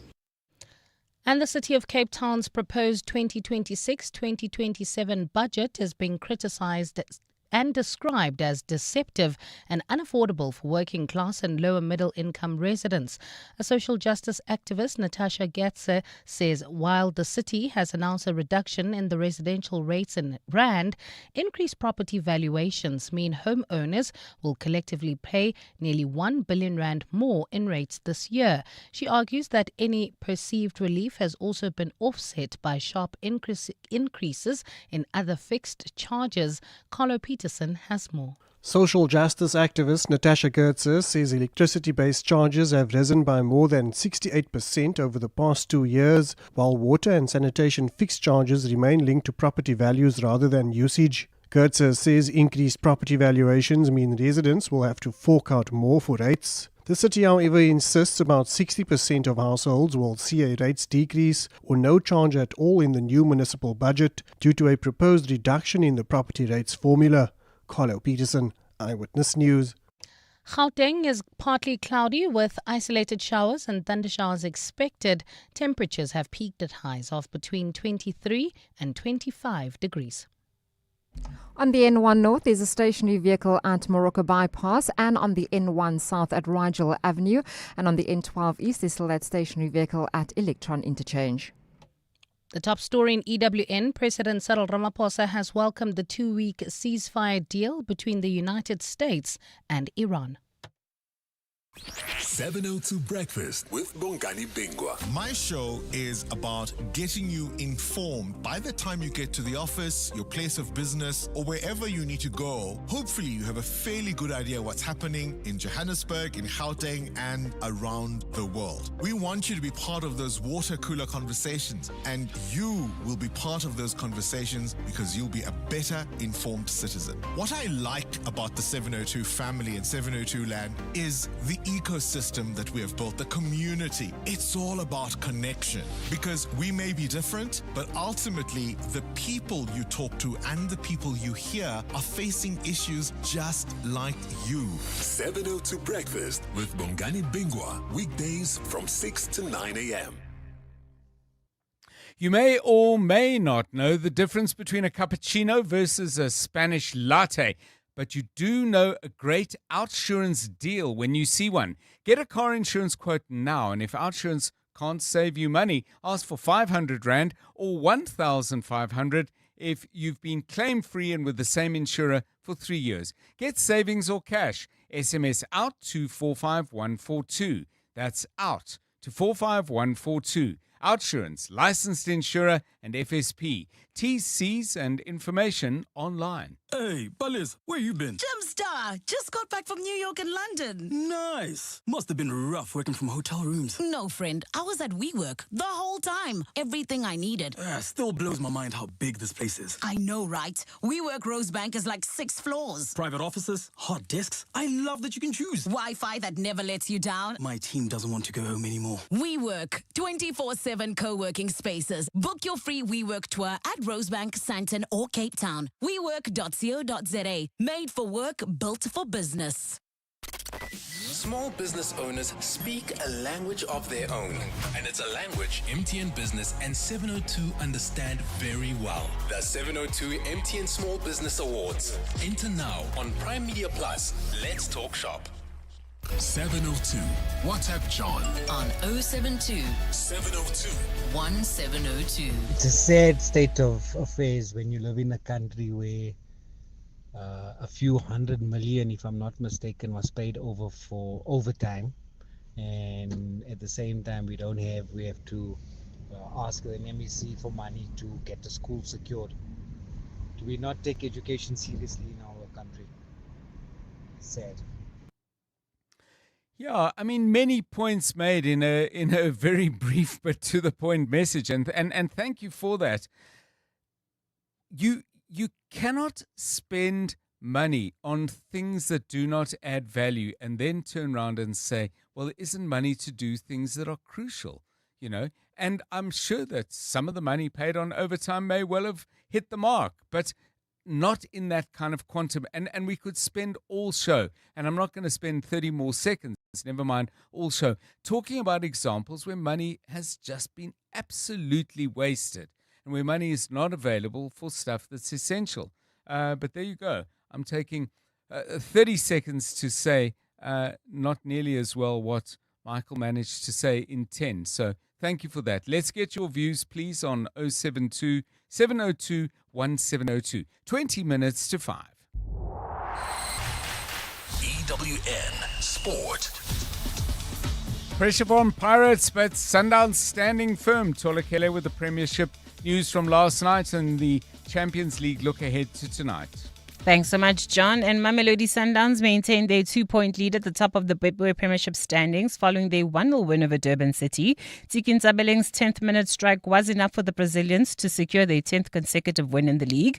While Miguel Cardoso was pleased with the record, it's the collection of 3 points that mattered the most. Everything is important, of course. If you do records, it means you have points. But if we want to be champions on this league, and that means that we have to extend that sequel for sure. We have to continue to score a lot of points because the league is very tough. And that's our focus for sure when the league restarts. But now we need to turn off this button, switch on Champions League mode, and try to obviously get the energy that can then take us to the last part of the PSL. The UEFA Champions League first leg quarter-final action continues this evening with Barcelona up against Atletico Madrid while Liverpool are away to PSG. Arne Slot's Reds are looking for an immediate response following their 4-0 thrashing at the hands of Manchester City. That one is in the FA Cup, while the clash is a repeat of last year's round of 16 tie, which the Parisians won on penalties. If you play a quarterfinal, doesn't matter that much where you are in the season, if you're still in the FA Cup, League Cup, or where you are in your domestic league. It's always a special moment. We can never take a quarterfinal of the Champions League for granted, let alone if you face the champions of Europe. I don't look at that much of where we are in the season. I just look at it as a challenge on itself. And a nice one, because in football, it's sometimes also nice to get a second chance. In life, in general, it's nice to get a second chance. Quinn Nokia has been named in the Blitzbox squad for the Hong Kong leg of the HSBC Sevens World Championship tournaments. The inclusion of Nokia is one of 3 changes to the squad, with Zane Davids and Jaden Nell coming in to replace the injured Christy Grobler, Devalt Human and Gino Cupido. Philip Sneeman's squad will depart for Hong Kong on Thursday. From the beginning of the season, we want to build squad depth, and then if we haven't achieved that, it would be easy to pick the team. And now it is difficult to pick the team because we achieved that goal. So many players putting up their hands, youngsters coming through, showing what they can do. And I think great for a guy like Kia coming back after a long time injury also. So we're all happy with the squad, the standards that they set at home, the competitive excellence on the training field. That's really good, and it managed for us to pick the best possible squad during Hong Kong. And former Stormers captain Salman Murat will leave Cape Town at the end of the season to take up an opportunity in France. Murat came through the system and has earned 70 caps and captained the team in their historic first United Rugby Championship game against Benetton in 2021. While it's not been revealed where he's going, Murat has previously been linked with top 14 side La Rochelle. Tolakele Mganga, Eyewitness News Sport. EWN Traffic. Okay, let's get the very latest news from out on the roads. Charlene Leroux is your guide through, hopefully, not too many jams. Charlene. Thanks, John. Yep, not too many jams, but please be on the lookout for some stationary vehicles if you're on the N1 North and South. There's one at the Morocco bypass on the N1 South at Rigel Avenue. And staying on the N1 South, there was that earlier crash after Beyers Naudé. One lane is still obstructed, but it's not causing delays at the moment. If you're on the N3 North, there's a stationary vehicle in the left lane. It's before Van Buren Road. And on the N1 North, a stationary vehicle at Albertina Sisulu Road. There's heavy traffic if you're traveling on the Golden Highway between Union Avenue and the N1, and on the M1 you can still expect delays from Parktown to Fordsburg. And traffic lights still out in Sandton at the M1 North and Greyston, in Bryanston at Homestead and Shepherd, and in Edenvale at the N3 and Modderfontein Road. More Eyewitness News traffic in 20 minutes. There's more EWN on air, online, and on the EWN app. From the townships to the suburbs and everywhere in between. It's the 702 MTN Small Business Awards. Enter now on Prime Media Plus. Let's talk shop. You're with John Perlman on 702. Let's walk the talk.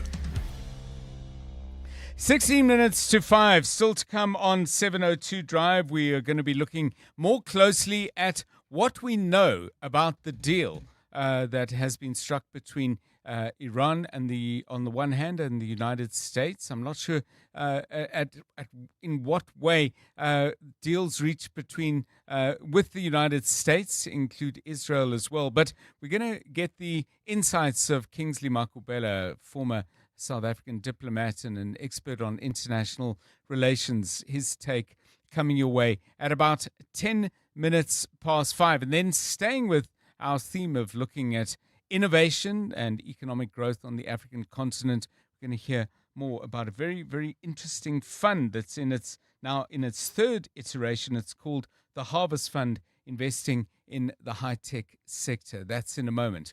4:45. John is on X. At John Perlman.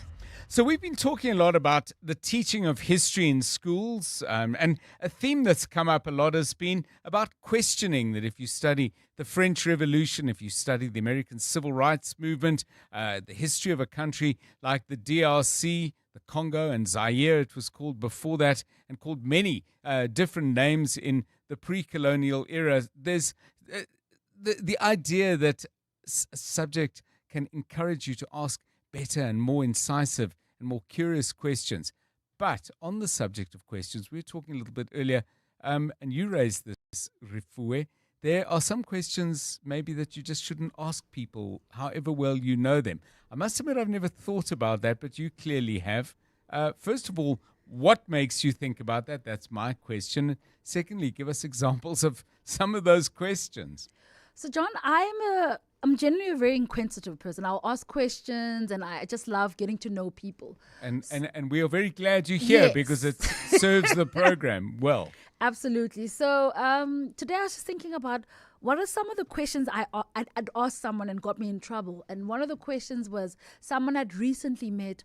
Oh, how far along are you? Yes. And then she said to me, excuse me, what do you mean? Yes. And I said, are you not having a baby? Yes. And she's like, no, it has nothing to do with it. It turns out she had hormonal issues. Right. So it was a hormonal belly. Yes. And yeah, I had to apologize because I felt bad. I thought she was, because she had gained weight, her nose was looking a bit rounder, she was glowing, yes. and I thought, ooh, she's baking something in that oven. Turns out there was no baking. So that's one. So you would wait to establish categorically Yes. and in a watertight way that somebody actually is pregnant before. Even yes. if it looks obvious, because sometimes Yes. it's not obvious. Maybe they've had too much to eat that day. Tolakele, are there questions that you steer clear of? I mean, people say you shouldn't ask people their age, you shouldn't ask them about their relationships, particularly if you know there might be something a little choppy in that particular stream or waters. But in general, do you have a little checklist of saying I'm not going there? I don't ask about your pregnancy, I don't ask about your relationships, and I don't ask about your age, especially and health as well. Because if I'm like, oh, in my head, I haven't seen them in 3 months and they're kind of looking a bit different, unless you offer the information, I'm not going to go about digging. I remember my mom always likes to ask me this thing when we just like chatting it up on a Sunday. When she's like, I saw so-and-so with a belly. And I was like, are you a doctor? Yes, that's always my question yes. to her. I'm like, I can't confirm those things, so I will never answer those things, because it's also something very personal to people. Some people just feel like if I talk about it, I'm jinxing it. I don't want to be the person they accuse of being a monitoring spirit if they tell me about it. So what's the sweet spot? Because you don't want to be, say, oh, nice weather we're having, or oh, goodness, did you see how the Springbok, there's that small talk where you don't want to be stuck in that. So what is it? Is it canvassing areas but in an open-ended way? How's work going? It will be work, and then as they're going, Yes. me and my husband are planning like this very big thing coming up. Oh, are you open to share where it is? Yes, and then yes. as you're going, you're like, okay, now you're directing me to me getting the answer to the thing that I really want to know about, but I'm not going to ask you directly. So the skills is not just in the questions you choose, but the way you listen. Yes. Because you're looking for where the openings and the gaps are. Okay. John, you never want to be accused of being a monitoring spirit, hey? I didn't even know there was such a thing. But if I get accused of that, I'll firstly know what it means, and then secondly, crucially, I'll need to find out why. 702 Drive, questions that you think are simply off limits. You don't ask them unless you get a very clear roadmap as to where the question might lead, but crucially, some sort of invitation from the person you're talking to. 7:02 Drive, it's 11 minutes to 5. You're with John Perlman on 702. Now, for not with any particular reason, but somehow today we're focusing on economic optimism and positive things happening in South Africa, but also involving other continents as well. So just to recap, and if you missed either of these interviews, you can go and pick them up on primemediaplus.com. We spoke about a really exciting development as South Africa looks to build a pistachio nut business, and to do it on scale. There's a gap in the world market because all of the world's pistachios are produced in the north. It's also a crop for which you can get significant bang for your hectare. I know that's not a term, but it is now. So we did that interview earlier, and you can pick that up. And then we heard about a Kenyan solar-powered or electric motorcycle that could fill a huge gap in the African market, and Stellenbosch University partnering on that. Again, check that out on the website. Now we're going to turn our attention to the funding side of all of these things. There's something called the Harvest Fund. It's been going for quite a while now because it's now on its third iteration. Harvest Fund 3 has just closed at 230 million rand. It's all organized and driven by an entity called Endeavour South Africa. We're joined now by Alison Collier, who is CEO of Endeavour SA. Ms. Collier, welcome, and thanks very much for your time. This is not a general fund, as I understand it. You're looking to focus in particular on high-growth technology businesses. Tell us why that focus, and tell us what kind of success you're having, if indeed you are. Good afternoon. First, thanks so much for having me on the show, and it's a real pleasure to be here. So our Harvest Fund is a venture capital fund, and absolutely spot on. It focuses on investing in high-growth tech businesses that are expanding globally, but founded by a South African team or have the majority of their operations here in South Africa. But these businesses are built for the global market, and we specifically focus on the sector because this fund has been set up to basically leverage the incredible network and set of entrepreneurs we've got in our portfolio as Endeavour, our global organization, but just focusing on our South Africa portfolio. So Endeavour, just for a little bit of context, it's an NGO that's been around for now close to 30 years. Okay. We're present in 45 markets globally. Our head office is in the US, in New York. We've got regional offices in San Francisco, London, Dubai, and Singapore, but we focus on all the emerging markets. So here in South Africa, our office has been open since 2004, and for the last now 5-6 years, we've set up local harvest funds to invest in the portfolio of entrepreneurs that we already have and are working with in Endeavour in our South Africa office. So if I were to ask you a poster child from Harvest 2 or Harvest 1, just so people can actually picture the kind of company that you're investing in, where they were when you found them and a match was made, and where they might be now. Yes, I think probably the easiest or the most well-known example from our portfolio here in South Africa is TimeBank. Mm-hmm. So TimeBank, when we first met up with TimeBank, unfortunately it wasn't when they were initially received their investment from ARC. It was 2 years after that, so it was in 2021, 2022, and we started working with TimeBank as Endeavour, the organization, before we invested in them. And Endeavour's here to really accelerate the growth of businesses like TimeBank because we know the positive impact that a business like TimeBank has on our local economy here in South Africa, driving revenue growth, creating jobs, all on the back of private capital, and creating really interesting returns for investors that then are recycled back into our local economy. So we invested in TimeBank in our Harvest Fund 2, now close to 4 years ago, and we've invested in multiple rounds. And specifically in the case of TimeBank, we made the introduction between TimeBank and Nubank, which is one of the largest digital banks in the world, and Nubank led their round in December 2024, which was at a valuation of $1.5 billion, and the round was $250 million. So that's the type of support that Endeavour looks to give to the businesses that we work with in our local global organization. But Time Bank, Time Bank is a wonderful success story here in South Africa, and more recently they've launched in the Philippines and a few other markets in Southeast Asia, and the growth is incredibly impressive.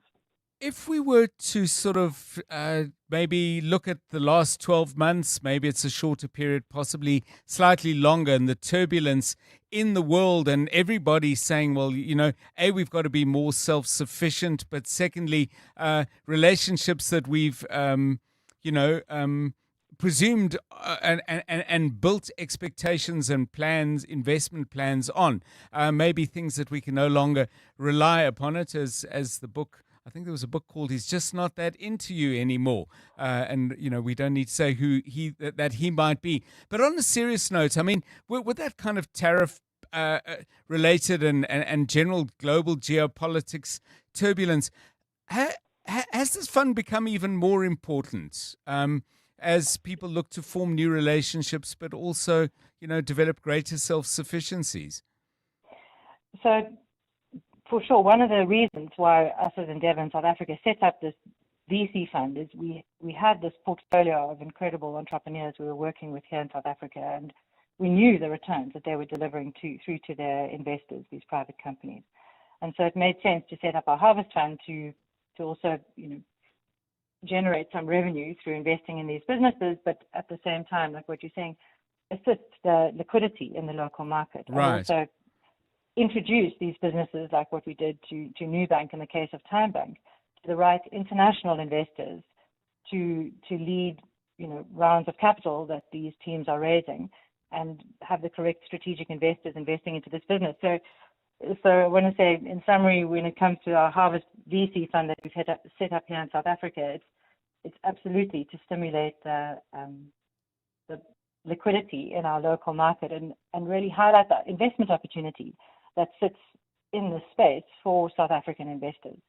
Because we have really some exceptional tech entrepreneurs that have set up their operations here in South Africa, but built their businesses to serve the world. And our currency, you get great value for money in rands. Yes. And if you're selling in dollars and your costs are in rands, you really generate very interesting returns.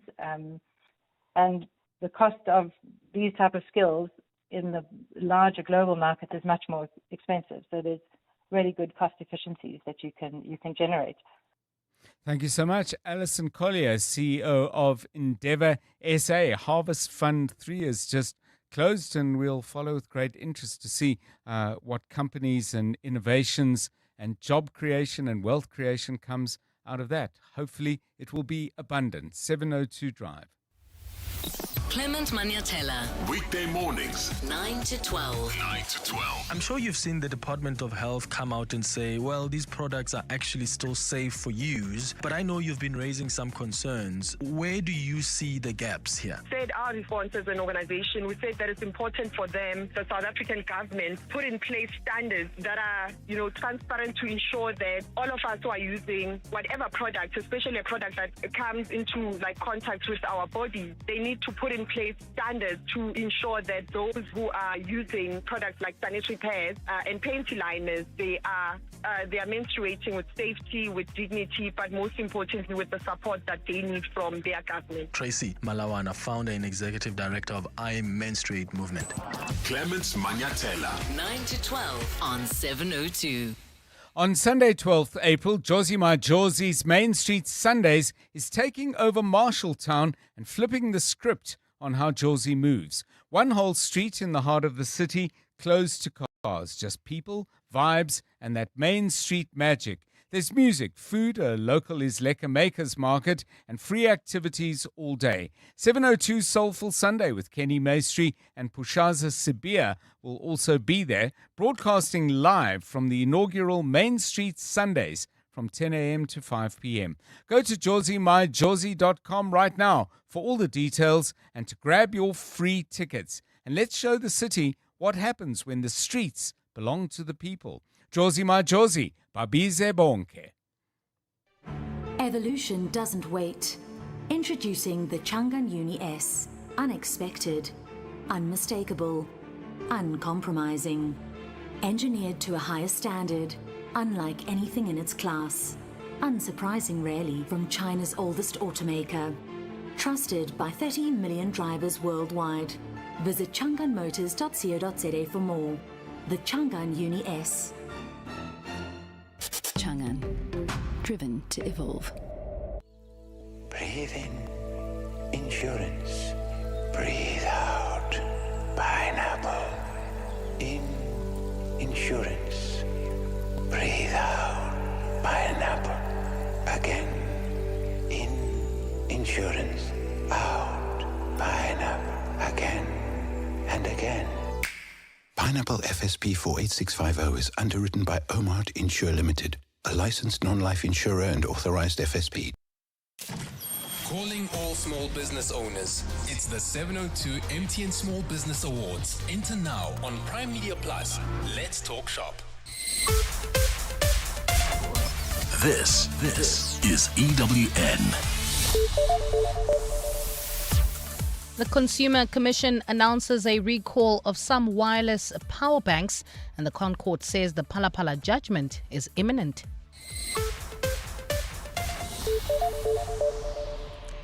Good afternoon, I'm Bali Dlamini. The National Consumer Commission has announced yet another recall, this time affecting a brand of power banks.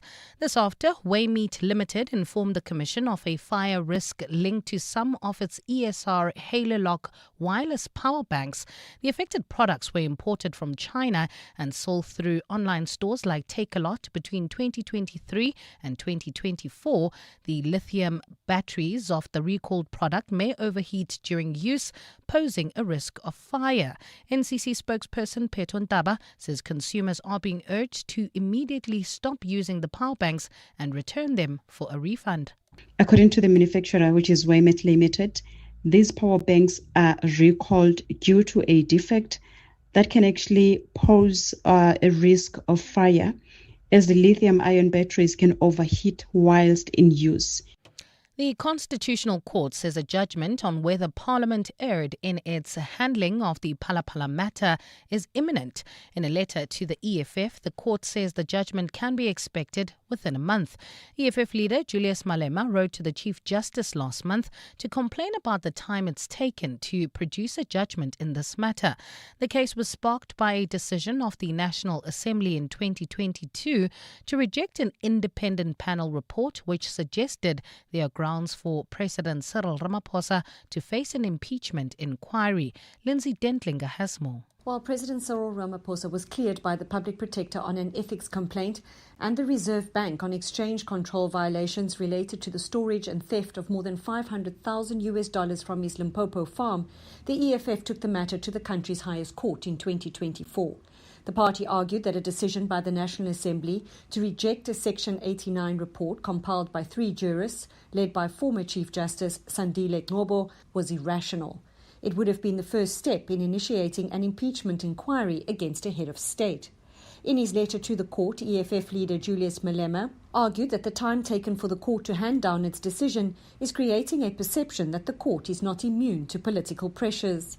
Referencing judicial norms, Malema said 2 years since first approaching the court, it had now far exceeded the 3 months it should take for the court to deliver judgments. Now the court has indicated that the EFF need not wait much longer and that it will receive the court's decision by next month. Lindsay Dentlinger, Eyewitness News. Deputy Chief of Tshwane's Metro Police Department, Sean Bolhuis, says he is appalled at the corruption within the service. Bolhuis has just wrapped up his testimony at the Madlanga Commission of Inquiry today. His testimony focused on his brief stint within the city's Asset Protection, Security and Services Unit.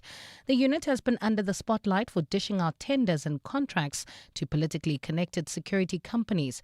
While Bolhuis is not implicated in any wrongdoing, he says there needs to be better oversight by senior officials within the TMPD. I am appalled at the corruption taking place in the city of Tshwane and, for that matter, at most municipalities and government departments. We are public servants and it is expected of us to be loyal, ethical and serve our people. I will continue to be a good and honest public servant. May God help me. May God help us all. US Ambassador Brent Bozell says he didn't intend to undermine the South African judiciary when he criticized a court ruling on the Kill the Boer chant. Less than a month into his tenure as America's ambassador to South Africa, Bozell was read the Riot Act by the International Relations Department for disparaging the Constitutional Court.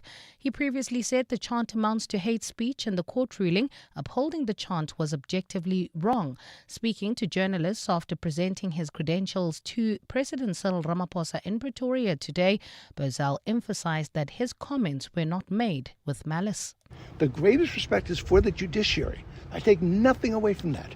I will say that that judges can be wrong. American judges are wrong all the time.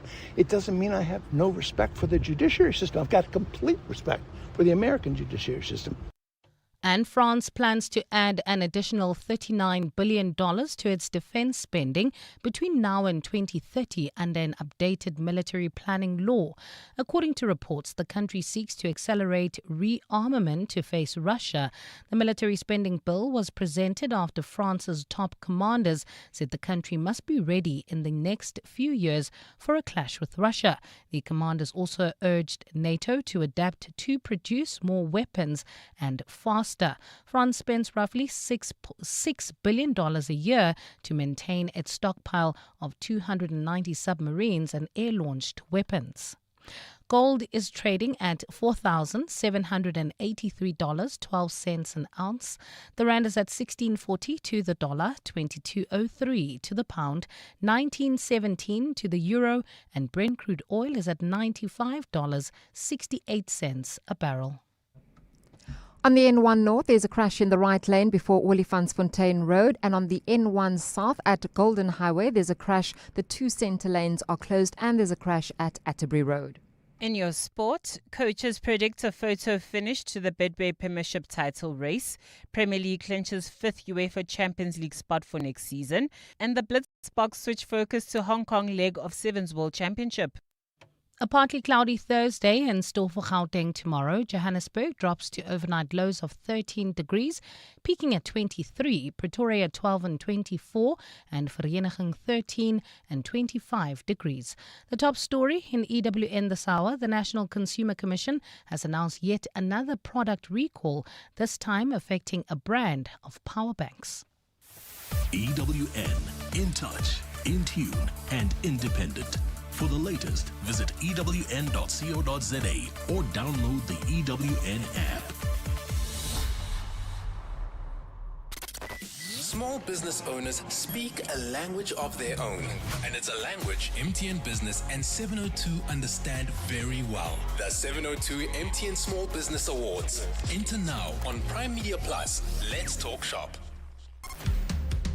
702. Drive home with John Perlman. John Perlman, 3 to 6 p.m. On 92.7 and 106 FM. Let's walk the talk. 702 Drive, it's 8 minutes past 5. Good to have you with us on the show. Coming up over the next half an hour or so, we can look more closely at the underpinnings of the 2-week ceasefire agreed between the United States and Iran. Is this a fundamentally sound basis for a much more lasting peace, or is this a holding action, a way of creating space for that more wide-reaching agreement to be actually hammered out and negotiated? We'll talk about that to Dr. Kingsley Makubela, who's a former diplomat and director at Risk Recon. That's coming up shortly, and after that, we're going to look in a little bit more detail at the news that Mbali Dlamini has just shared with you, that the National Consumer Commission has informed consumers, all of you, of the recall of a particular power bank marketed apparently through online stores like Takealot. It is the ESR Halo Lock wireless power bank, and we're going to be talking a little bit more about that with Prudence Muilwa, who'll join us from the National Consumer Commission. All of that and more coming up on 702 Drive. We've been asking you a whole lot of questions, some of you still commenting on history and whether it should be taught in schools, and if so, or compulsory in schools, and if so, what are the key things that should be taught? And then we have a question from Ben who says, why can't Angola supply us with oil? As of early 2026, Angola is a major African oil producer with production hovering around 1.1 million barrels per day, suggesting that that's going to be increasing, and says South Africa and Angola have a strong and historic relationship rooted in their shared struggle for liberation.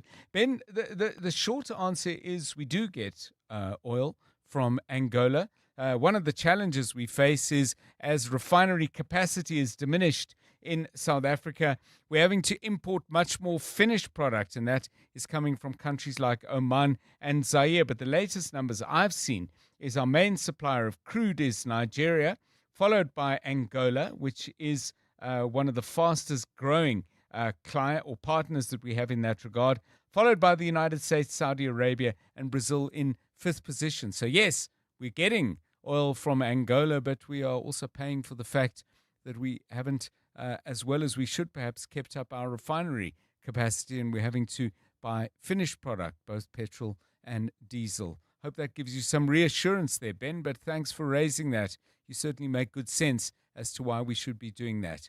10 minutes past 5. 702. WhatsApp John on 072 702 1702. Afternoon, John. A very nice question that you have, but one question that I find very irritating and mundane is getting asked, when are you having another child? Like, why? That is something that I should be at liberty to keep to myself. If I'm going to have another child, you'll just see, I'll just pop another child out. Do not ask me when I'm having another child. That is so, it's too personal, man. No, be sensitive. Hey, Ndate John and team. This is Norman in Kempton Park.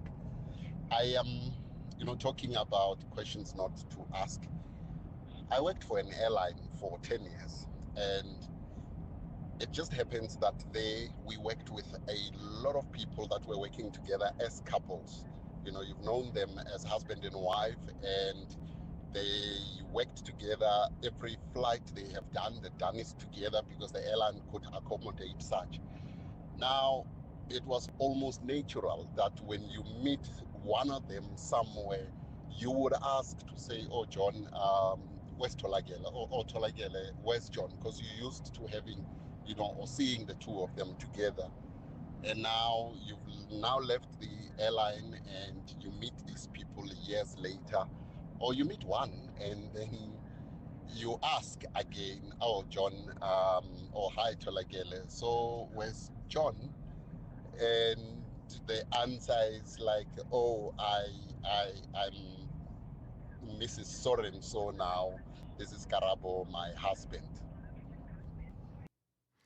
Questions that we really wish people wouldn't ask, or questions that you oughtn't to ask. Keep those coming, please, on 072 702 1702. 13 minutes past 5. We'll look at that Iran-US ceasefire and the underpinnings of that in a moment. But first, let's find out what's happening on the roads. EWN Traffic. This EWN Traffic is brought to you by Outsurance. SMS out to 45142 now. You could save on car insurance. If you don't, ask them for 500 Rand. Charlene Leroux with the latest. Thanks so much, John. Not great news if you are traveling on the N1 South at Golden Highway. There's been a crash. The two center lanes are closed, and there's a crash at Atterbury Road. And you can also expect lane closures, so please drive carefully if you are in that area. On the N1 North, there's a crash in the right lane before Olifantsfontein Road. And staying on the N1 North, there's also a stationary vehicle at Morocco Bypass. On the N3 North, there's a stationary vehicle in the left lane before Van Buren Road, so please be on the lookout for that. And then there's slow moving traffic on the N1 South between Proofplaas Interchange and Rigel Avenue, and on the Golden Highway between Union Avenue and the N1. And you can also expect delays approaching Galuli's Interchange. Traffic lights still out in Kyalami at Kyalami Boulevard and Kenilworth, and in Marlborough at Marlborough and Southway and Lyndhurst at the R25 and Old Johannesburg. More Eyewitness News traffic in 15 minutes. There's more EWN on air, online and on the EWN app.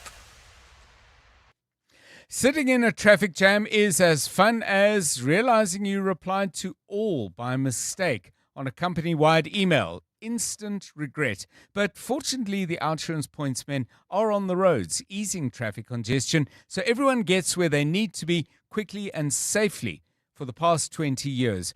With OUTsurance, you really always get something out. In proud partnership with 702, show them some love online using #PointsmenLove. Licensed insurer and FSP. The Money Show with Stephen Grootes on 702.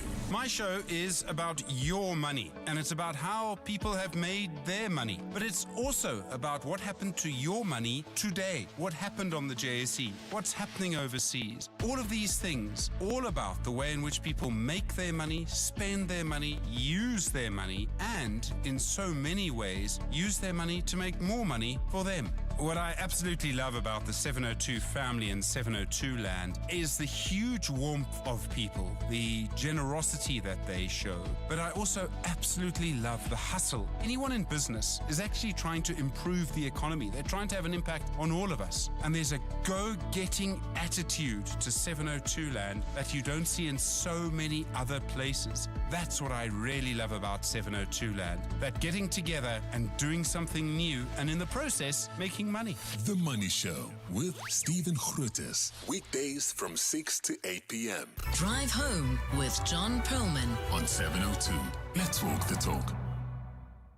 Well, let's focus our attention now on the war in and around Iran. Those two countries, the Iran and the United States, have agreed to a 2-week ceasefire, barely an hour before the U.S. President Donald Trump's deadline, which was set for 8 p.m. Eastern time in the United States last night, which would have been rather early in the morning, 2 a.m. in South Africa. Iran has put forward, the U.S. president said, a 10-point proposal, which he described as, quote, a workable basis on which to negotiate. So where do we stand? Let's find out the opinions of Dr. Kingsley Makubela. He's a former diplomat and director at Risk Recon. Fortunately, a regular guest on 702, and we're delighted to welcome him back. Dr. Makubela, I'm looking at the points that Iranian state media is publishing. Some of them are pretty fundamental. For example, the lifting of all primary and secondary sanctions on Iran, the release of Iranian assets that have been frozen, and the UN Security Council resolution making any deal binding. And there are other points as well. Is this, though, the way negotiations go, that you set out what you most want to get, and then you negotiate to get as much as you can, but recognizing you're not going to get all of it? Good afternoon, John, and thanks very much for the invitation. You know, there are 10 points that have been presented by Iran, and the United States has 15 points. Mm-hmm. And if you look at both documents, they are actually mutually exclusive. They don't accommodate each other at all. But that's the starting point, John. A real work will begin on Friday when the two delegations start to meet. What they will need to do, and they are definitely going to do, I can guess, they have to agree on issues that are conducive for negotiations, issues that are going to reduce the tension and trust building between the two delegations and the two countries. And these are issues that are non-controversial. For instance, that I think the United States would agree on it. For instance, what Iran is proposing, the $2 million charges for vessels that are passing through the Strait of Hormuz. I don't think the United States is going to oppose that because, John, airlines that are flying over our airspace, they pay a certain levy for flying over the airspace. Yes. So these are issues that are really acceptable. I'm not sure they would end up at $2 million per vessels, but that will be a subject of negotiation. There will be other issues that are trust building, maybe reopening of diplomatic relations between the two countries, opening up channels of communications at all levels before they start to get into the peace treaty, because the Iranians are looking at a long-term sustainable peace treaty. Now, that, John, can be negotiated within 2 weeks. Yes, it can be negotiated within a year. It would take long. They may develop a roadmap for the negotiation. That maybe may take 2, 3 years or so on to finalize. So one of the points on the 10-point plan is I'm just looking at the exact wording, an end to attacks on Iran and its allies. That then raises the question of Lebanon and the extent to which Israel is included in this deal. U.S. President Trump is saying Lebanon is not under discussion. The Pakistanis who have been leading the negotiations are saying that it does. Does that all get hammered out in Islamabad on Friday, or is that another long-range, long-term negotiation? The Prime Minister of Pakistan, Shehbaz Sharif, is very clear on what he thinks the deal says. U.S. President has a different version. You know, the 10-point, John, it includes the end of strikes by Israel in Lebanon and other regions. Mm-hmm. So it's quite clear, the 10-point, and President Trump has accepted the fact that the 10 points will be the basis for negotiations. It does not necessarily mean at the end of the day, you're going to have all 10 points agreed. Right. But if you agree on a cessation of hostilities, you are unlikely to have any clause that allows for continuous military attacks against any of the parties that have been involved in this conflict. Remember, this conflict, it's a very intractable conflict. It includes a lot of Arab world. So that's what Iran is looking at. It's looking at a very inclusive conflict that would take away even the possibility of resurgence of this conflict moving forward. But the tough work would begin on Friday when they start to bargain. Iran would have to give in on some of these issues. For instance, John, the question thinking that the United States will pay reparation. There's no way the U.S. will pay reparation. Congress will not agree to that. So those are some of the issues that you may see level of flexibility and give there and there and take somewhere. I don't know if it's fair to say that, but you may get some clues as to how negotiations might proceed if you have a clear understanding as to what brought the two parties, and in this instance more than two parties, to the table. What's your take on that? Why are they sitting down at all?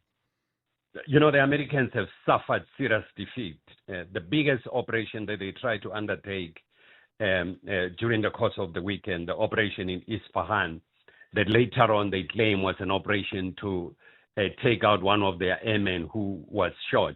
You can't send 100 and something planes to go and take one person in the hostile territory that you don't know. Fact and evidence, I imagine now, that there was a serious defeat, that the Americans intended to go and take away the uranium from Isfahan. And the Americans were testing the ground for the eventuality of any ground forces. We know within the Pentagon that issue is not accepted. The Pentagon military expect are of the view that a ground force would be a serious disaster for the United States.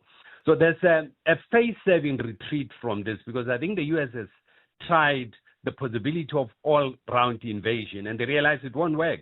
Remember, John, at the beginning of the conflict, President Trump was looking for unconditional surrender. So what you are having now is no longer unconditional surrender, because issues or the battlefield is definitely tilted, not in favor of the U.S., I'm afraid, but in favor of the Iranians. Dr. Kingsley Makubela, former diplomat and director at Risk Recon. So eyes now focus on Islamabad in Pakistan, a country that alongside Egypt, Turkey, and I think, did I leave one out? Possibly Qatar or Oman, but 4 countries very much involved in this. I'll bone up on who the 4th country is a little bit later. But yeah, the focus now turns to them and their mediating and facilitating powers. The clock is ticking. Islamabad, as I said, in the spotlight on Friday, 23 minutes past 5. John is on X. At John Perlman. Well, as you heard Mbali Dlamini a little bit earlier in this hour say, the National Consumer Commission has informed consumers of the recall of a power bank. It is the ESR Halo Lock wireless power bank. It is marketed through online stores in South Africa. Take a lot. These were sold, products imported from China. They are between 2023 and 2024. The recall also applies to the ESR Halo Lock kickstand wireless power bank. So ESR Halo Lock you need to look out for those brands and find out more about it. Let's do that right now. And welcome to 702 Drive, Prudence Muilwa, who is Head of Complaints and Investigations at the National Consumer Commission. Ms. Muilwa, welcome. I should say welcome back, because we've spoken before always about vehicles. And in those cases, it's often been the manufacturers who came to you and said, listen, we need a recall for the following reasons. How did this play out in regard to these power banks? Who brought the alert to the NCC? Yeah, so this one, it seems it was brought about by one of the consumers who actually experienced the overheating of a power bank. Mhm. So, and then we followed up. They had bought this from Take a Lot. And then we followed up with the local supplier that then led to the recall by the company in China for this recall to then be done. So Why Meat Limited is the one that's actually saying that the recall must be instituted out of the alert that was received by the consumer. So we urge consumers to please return this to their point of sale. As you've already correctly indicated, they were in the main sold through Take a Lot, and most of them were bought by customers in Gauteng. So please, if you have the product, Yes. Return it to your point of sale so that you can get your money back. And then you will get further instructions on how to dispose of it. Yeah, I mean, the one, not that the vehicle recalls there was anything particularly good about them, but the one, I suppose, upside was that since you, the NCC, were doing this very much in conversation with and concert with the vehicle manufacturers, it was a much more straightforward negotiation, I think. Is Take a Lot on board? Are they prepared? Are they gearing up for the calls that are going to come in? Yes, no, they are ready. They are ready. Alternatively, the supplier has indicated that if there are any issues, they can also, through you sending an email to support@esrtech.com, they will facilitate a quick refund for you. But also Take a Lot is on board. It doesn't seem like there's a lot of products that were sold, though. Okay. I think the supplier is saying about 20 of those products were made available or were sold to South Africa. But we really want consumers to please just check if you have that ESR pocket size power bank that is sold in black. And according to further description, you will see the ESR printed at the back of the power bank, and I think on the side you will then see the circular LED display lights on one side. So they were trying to just say all of them were sold in black. Yes. So if you have a black power size bank, power bank, ESR wireless power bank, please return it to Take a Lot. Also, if you want to, you can send it directly to the manufacturer, or you can send an email to the manufacturer with a picture of the product so that they can facilitate a refund for you. Okay, well, thank you so much for alerting us to that. Prudence Muilwa is Head of Complaints and Investigations at the National Consumer Commission. The risk that they're highlighting is the power bank overheating, a potential fire risk, and the possibility of injuring your hand or any other part of your body that the power bank comes into contact with. So please bear that in mind. If you need any more information, get in touch with us and we'll just update you on what the National Consumer Commission is saying on this matter. 28 minutes past 5. EWN Business. How do you pay for a barrel of Brent crude? Well, you could pay for it with all that extra money you're getting from an ounce of platinum. A good day on the markets. The rand looking a little bit more smiley than we've known it to be. Stephen Curtis, we spoke an hour ago. Has anything shifted? A little bit, John. So oil prices are edging slightly up. Look, they're still down 10% on the day, which is quite dramatic. It was around $92 an hour ago, $95 now. I think the sort of reality that this is a ceasefire, nothing is cast in stone. We don't really know how this is going to play out, having an impact. And I think that perhaps also having a bit of an impact on JSE trading towards the end of the day. Ending up the all share just up 3.96%. I say just. That's still a dramatic increase on the day. And of course, we've seen, for example, that financials, industrials, resources, all of them up so strongly after the announcement of a ceasefire between Iran, the US, and Israel. Financials up 4.37%, really on lower interest rate expectations. Industrials up 3.29%. That's just because of lower oil prices, really. And resources up 4.68% because platinum and gold have moved up so strongly through the day. I mean, platinum up by nearly 5%, John. So that's really had a very big impact. There are some losers, though. I mean, Tungela and Sasol both down by well over 12%. They've gained during the conflict. We've seen this sort of unwinding of a series of trades over the last couple of months. British American Tobacco, they've been a big defensive stock during this time. They're down 2.78%. In Glencore and Exxaro, both in the coal business, they're down by around 1.5%. Interesting, Dis-Chem down 1.29, despite the fact most other retailers have been up on the day. And they've been up because we're expecting lower inflation and therefore lower interest rates as well. So Pepkor up 9%. Mr. Price up 7.62. The Foschini Group up 6.72. Platinum and gold prices, as you would expect, hugely up. Implats, Valterra Implats is up 13%. Valterra up nearly 10%. Northam up nearly 8%. Property groups up 2. Attack and Growth Point, both up by around 8.5%. Redefine up 7.15%, and Absa in the financial shares up nearly 7% on the day. So in the US, there has been a big rebound. Just to say, it's not quite as big as ours. We did suffer more. We dropped a lot more during the conflict than they did. So the JSE dropped more. Therefore, the bounce is disproportionate for us.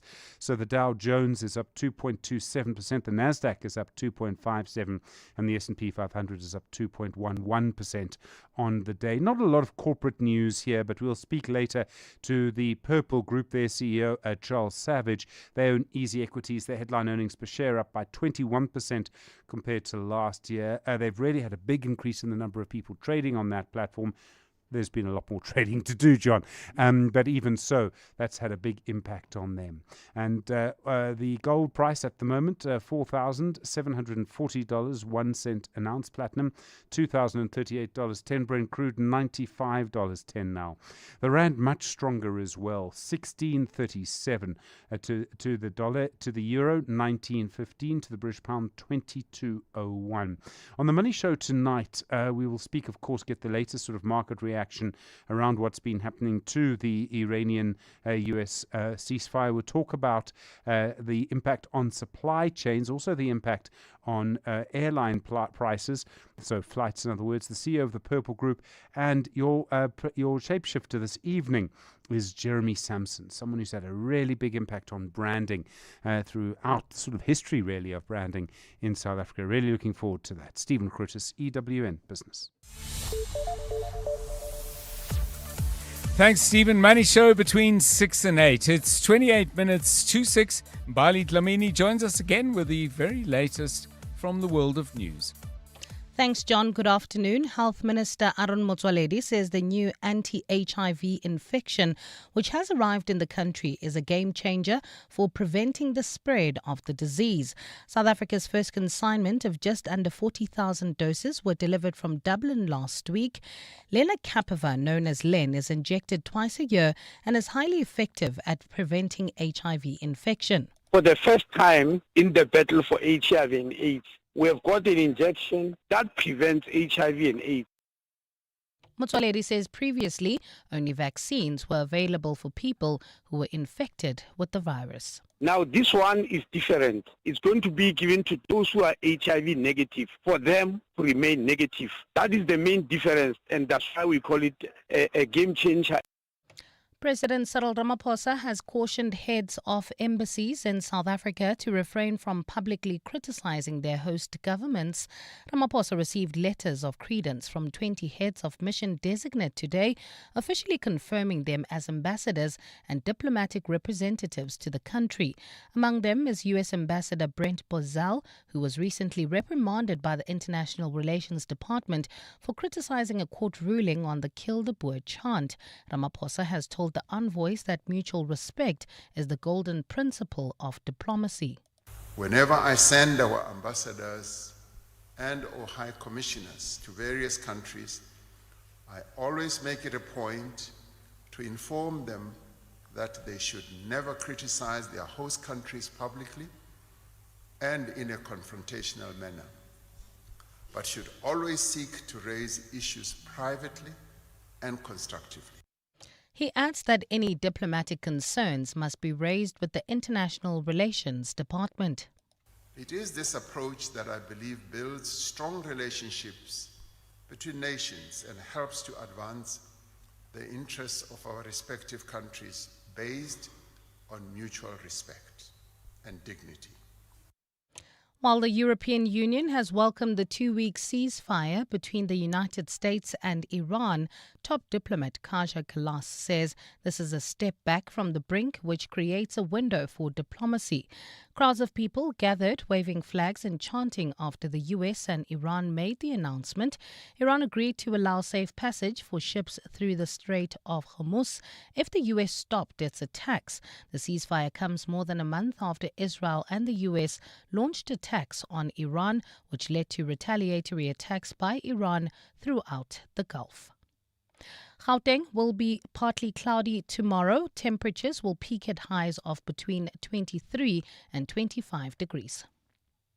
On the N1 North, there's a crash in the right lane before Olifantsfontein Road and a crash in the centre lane at Allendale Road. And on the N1 South at Golden Highway, there's a crash. The 2 centre lanes are closed and there's a crash at Atterbury Road. The top story in EWN, Health Minister Aaron Motsoaledi says the new anti-HIV infection, which has arrived in the country, is a game changer for preventing the spread of the virus.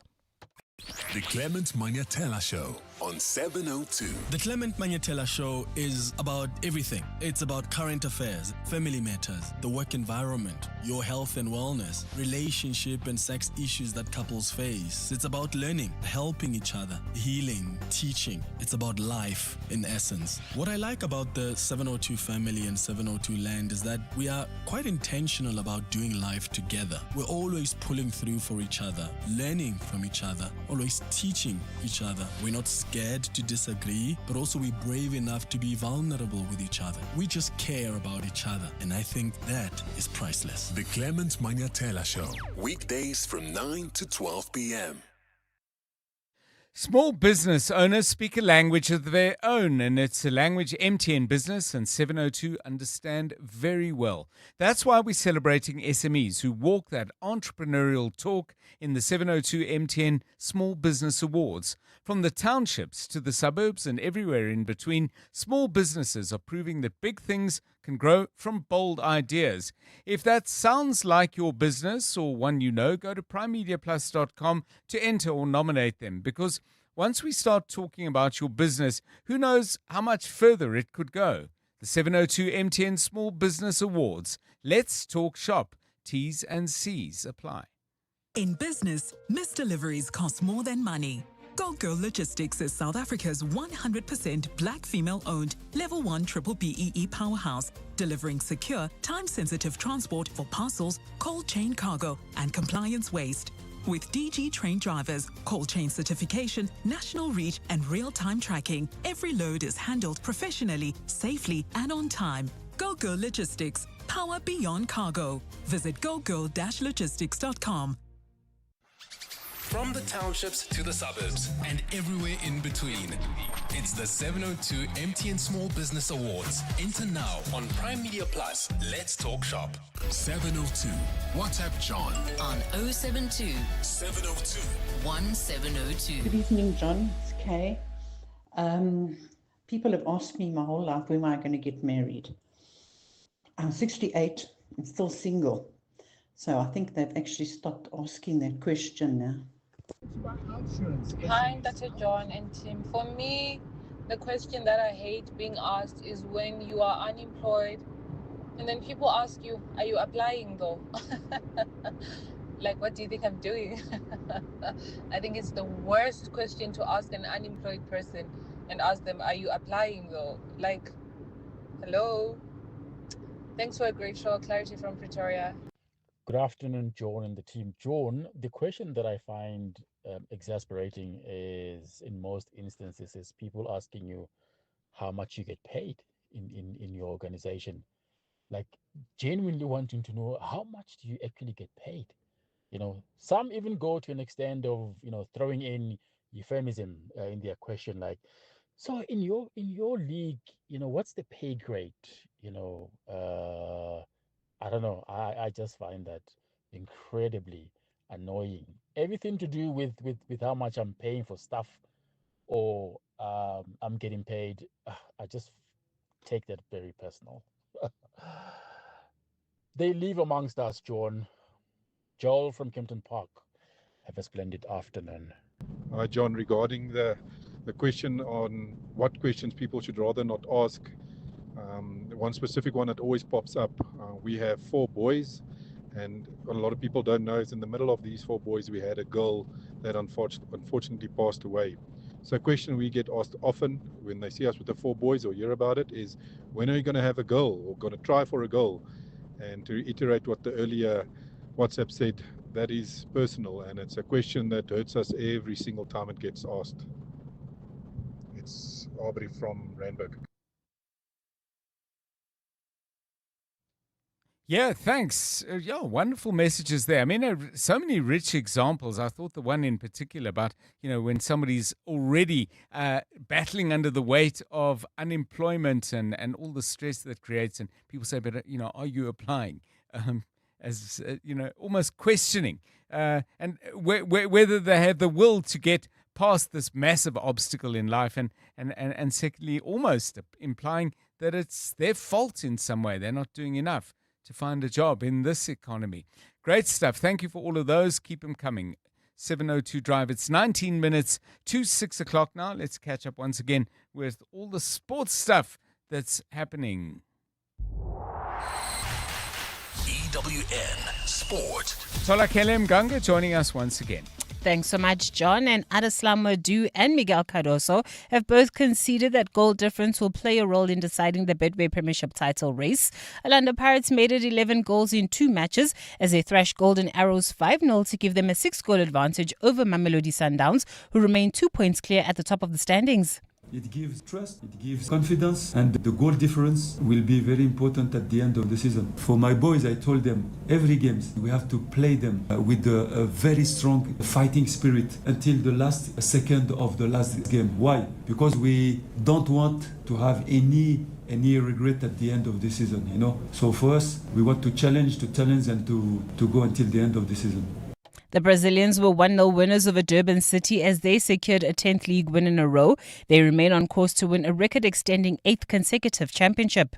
The sequel is that one, is look ahead and win games and win games and win games. There's not a big margin for mistakes. There's no victories if you don't play the game that you have to play. Obviously that you need to understand we have a lot of matches and we'll be heavily charged. So having the chance to manage the team in the right moments without obviously going in another direction that is getting victories is very important for us. The Premier League has secured a 5th UEFA Champions League spot for next season's competition, and it could rise even further to 7 places.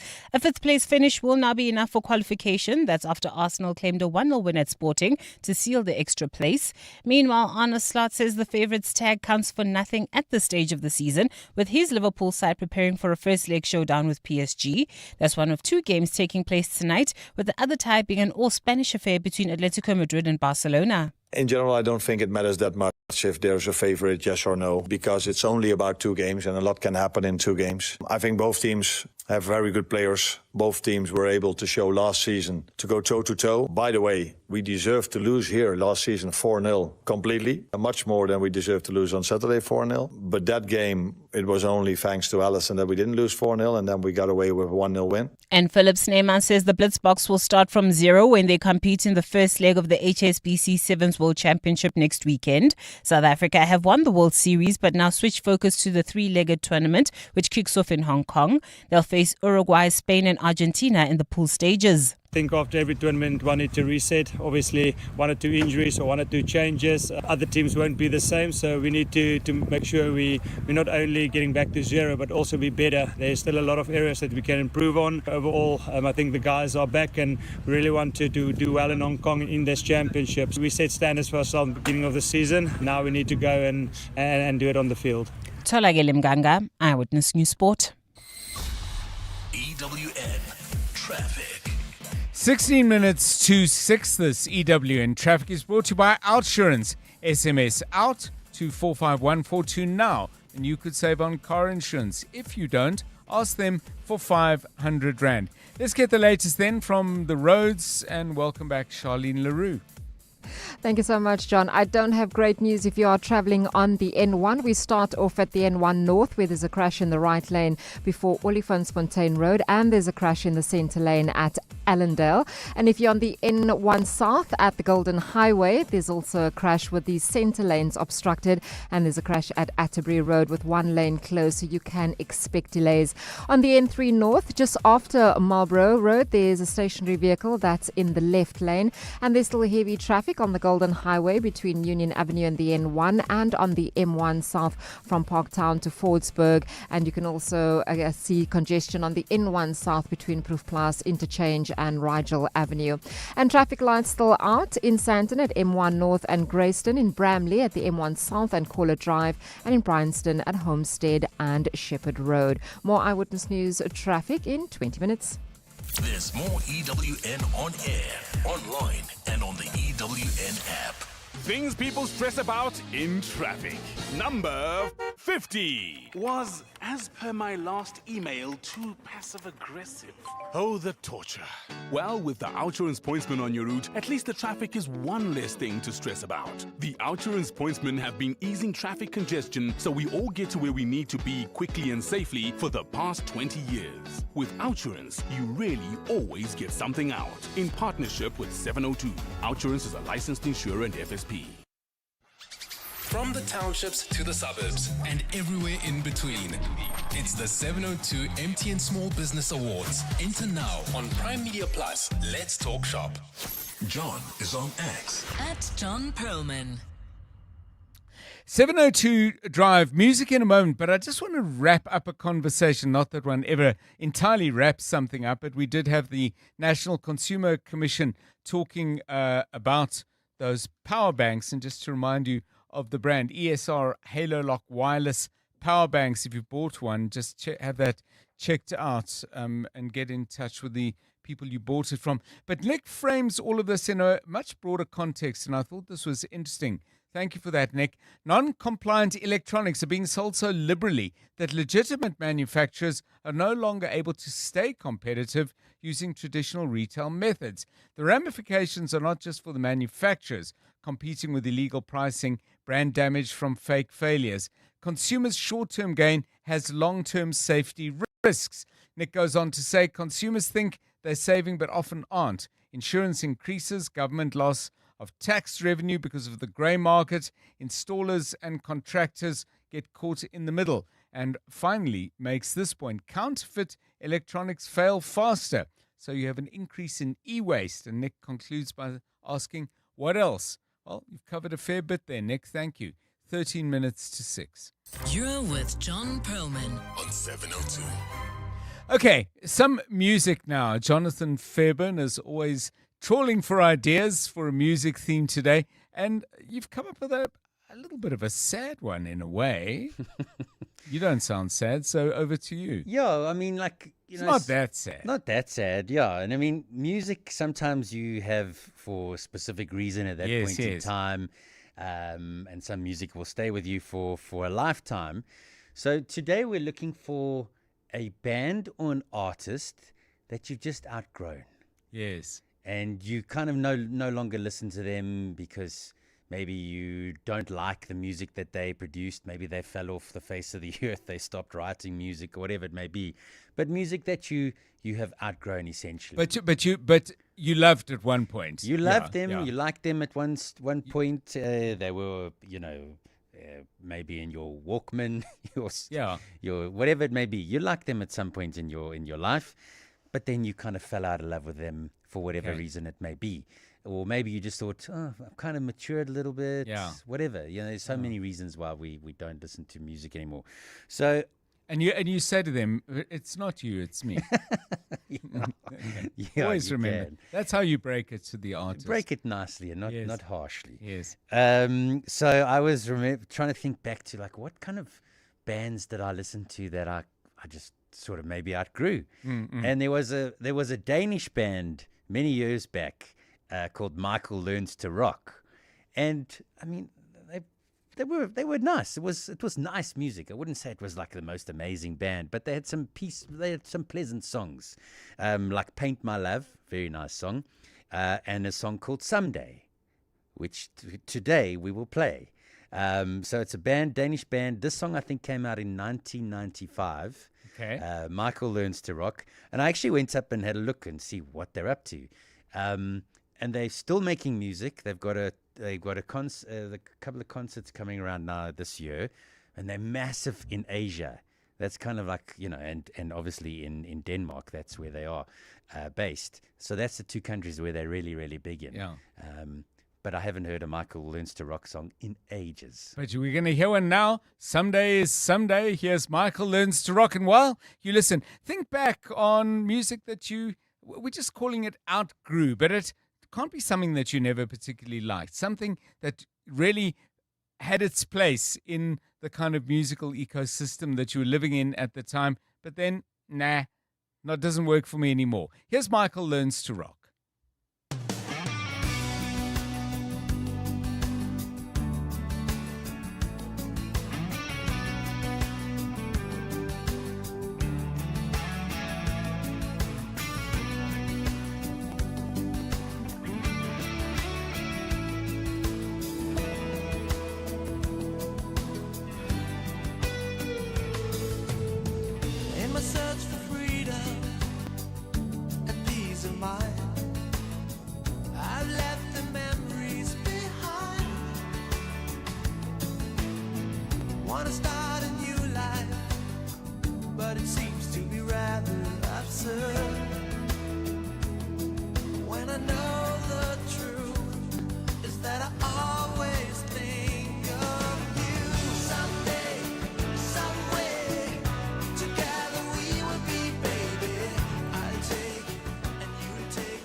Michael Learns to Rock, Someday. It was big on Jonathan Fairbairn's playlists until then. One day it wasn't. What's the music that you outgrew? You look back on it fondly. It wasn't an ugly breakup of any kind. But you've moved on, even if they've carried on making music.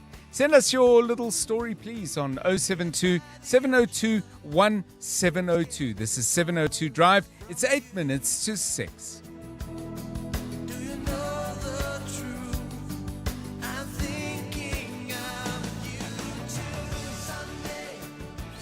702 Afternoons with Lebohile Mabodja. 702 Afternoons is about all things in life, from music to inspiration. We get an opportunity to explore science, mental health, food. I almost feel like there's nothing we don't do on my show. One of the things I absolutely love about 702 Land and the 702 family is that we are so sharing. We share tears, laughs, smiles. We share in the amazing times and celebrate together as well. We have a range of topics, But when it comes to what we do cover on the show, absolutely everything.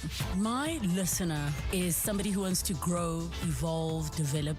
They're empathetic, they are loving, they are so special that even when they don't have, they come through and share, and more importantly, they know how to walk the talk. 702 Afternoons with Relebogile Mapoja. Weekdays from 1 to 3 p.m. 702. WhatsApp John on 072 702 1702. Hi, John. It's Papa here from Lenasia. As always, the band that I used to like, but now it's Westlife.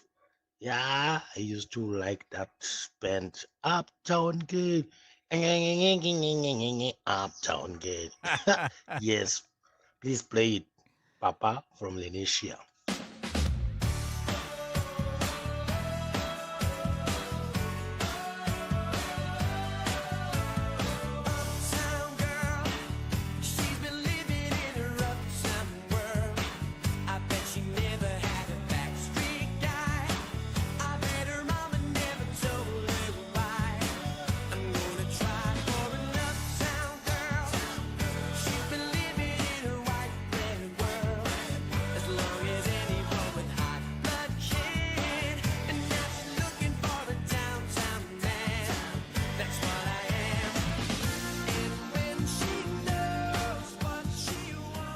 Yeah, you get covers and then you get covers. I don't think Westlife really nailed the Billy Joel version of that. But anyway, that's one that's, has been outgrown. Let's just put it that way.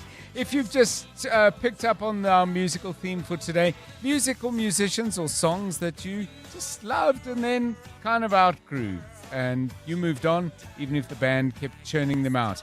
Send those to us, please, on 072 702 1702. Afternoon, John. Good question about bands that one outgrows rather quickly. I am thinking, that gives my age away, about a band that used to be called Milli Vanilli, I think, back in the 80s and early 90s. I outgrew them very fast when I heard that they were not actually singing. So something dodgy about them. I just left them. That's it. I think, I think that was the worst scandal. It was easy just to let go. Thanks, John. Lebo in Rampark Ridge.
Milli Vanilli, they won a Grammy and then they had to give it all back because questions were asked and then answered about whether they were actually singing. I always wondered, what would you call a cover of a Milli Vanilli song?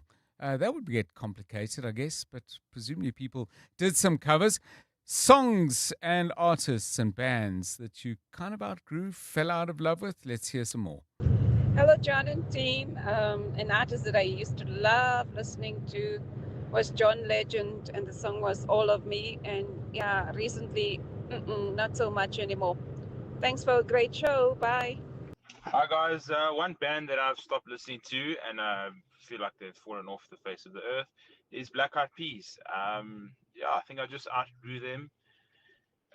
Whenever I'm at a wedding and I hear I Got a Feeling, I just cringe. But yeah, that's Black Eyed Peas I've outgrown. But when they were in, they were a banger.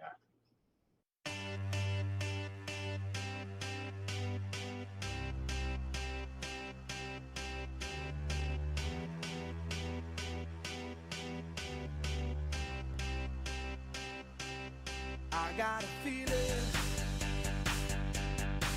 that tonight's gonna be a good night. That tonight's gonna be a good night. That tonight's gonna be a good night. Feeling that tonight's gonna be a good night. That tonight's gonna be a good night. That tonight's gonna be a good night. Tonight's the night. Let's live it up. I got my money. Let's spin it up. Go out and smash it. Like, oh my God. Jump out that sofa. Let's kick it off. I know that we'll have a ball if we get down and go out and just lose it all. I feel stressed out. I wanna let it go. Let's go way out, spaced out, losing all control. Fill up my cup. Mazel tov. Look at her dancing. Just take it off. Yeah, bands that people haven't kept up with. Perry says, I used to like the Parlour Tones. I don't know what actually happened to them. I think they're still going. But on with Perry, I didn't bother checking up their new music.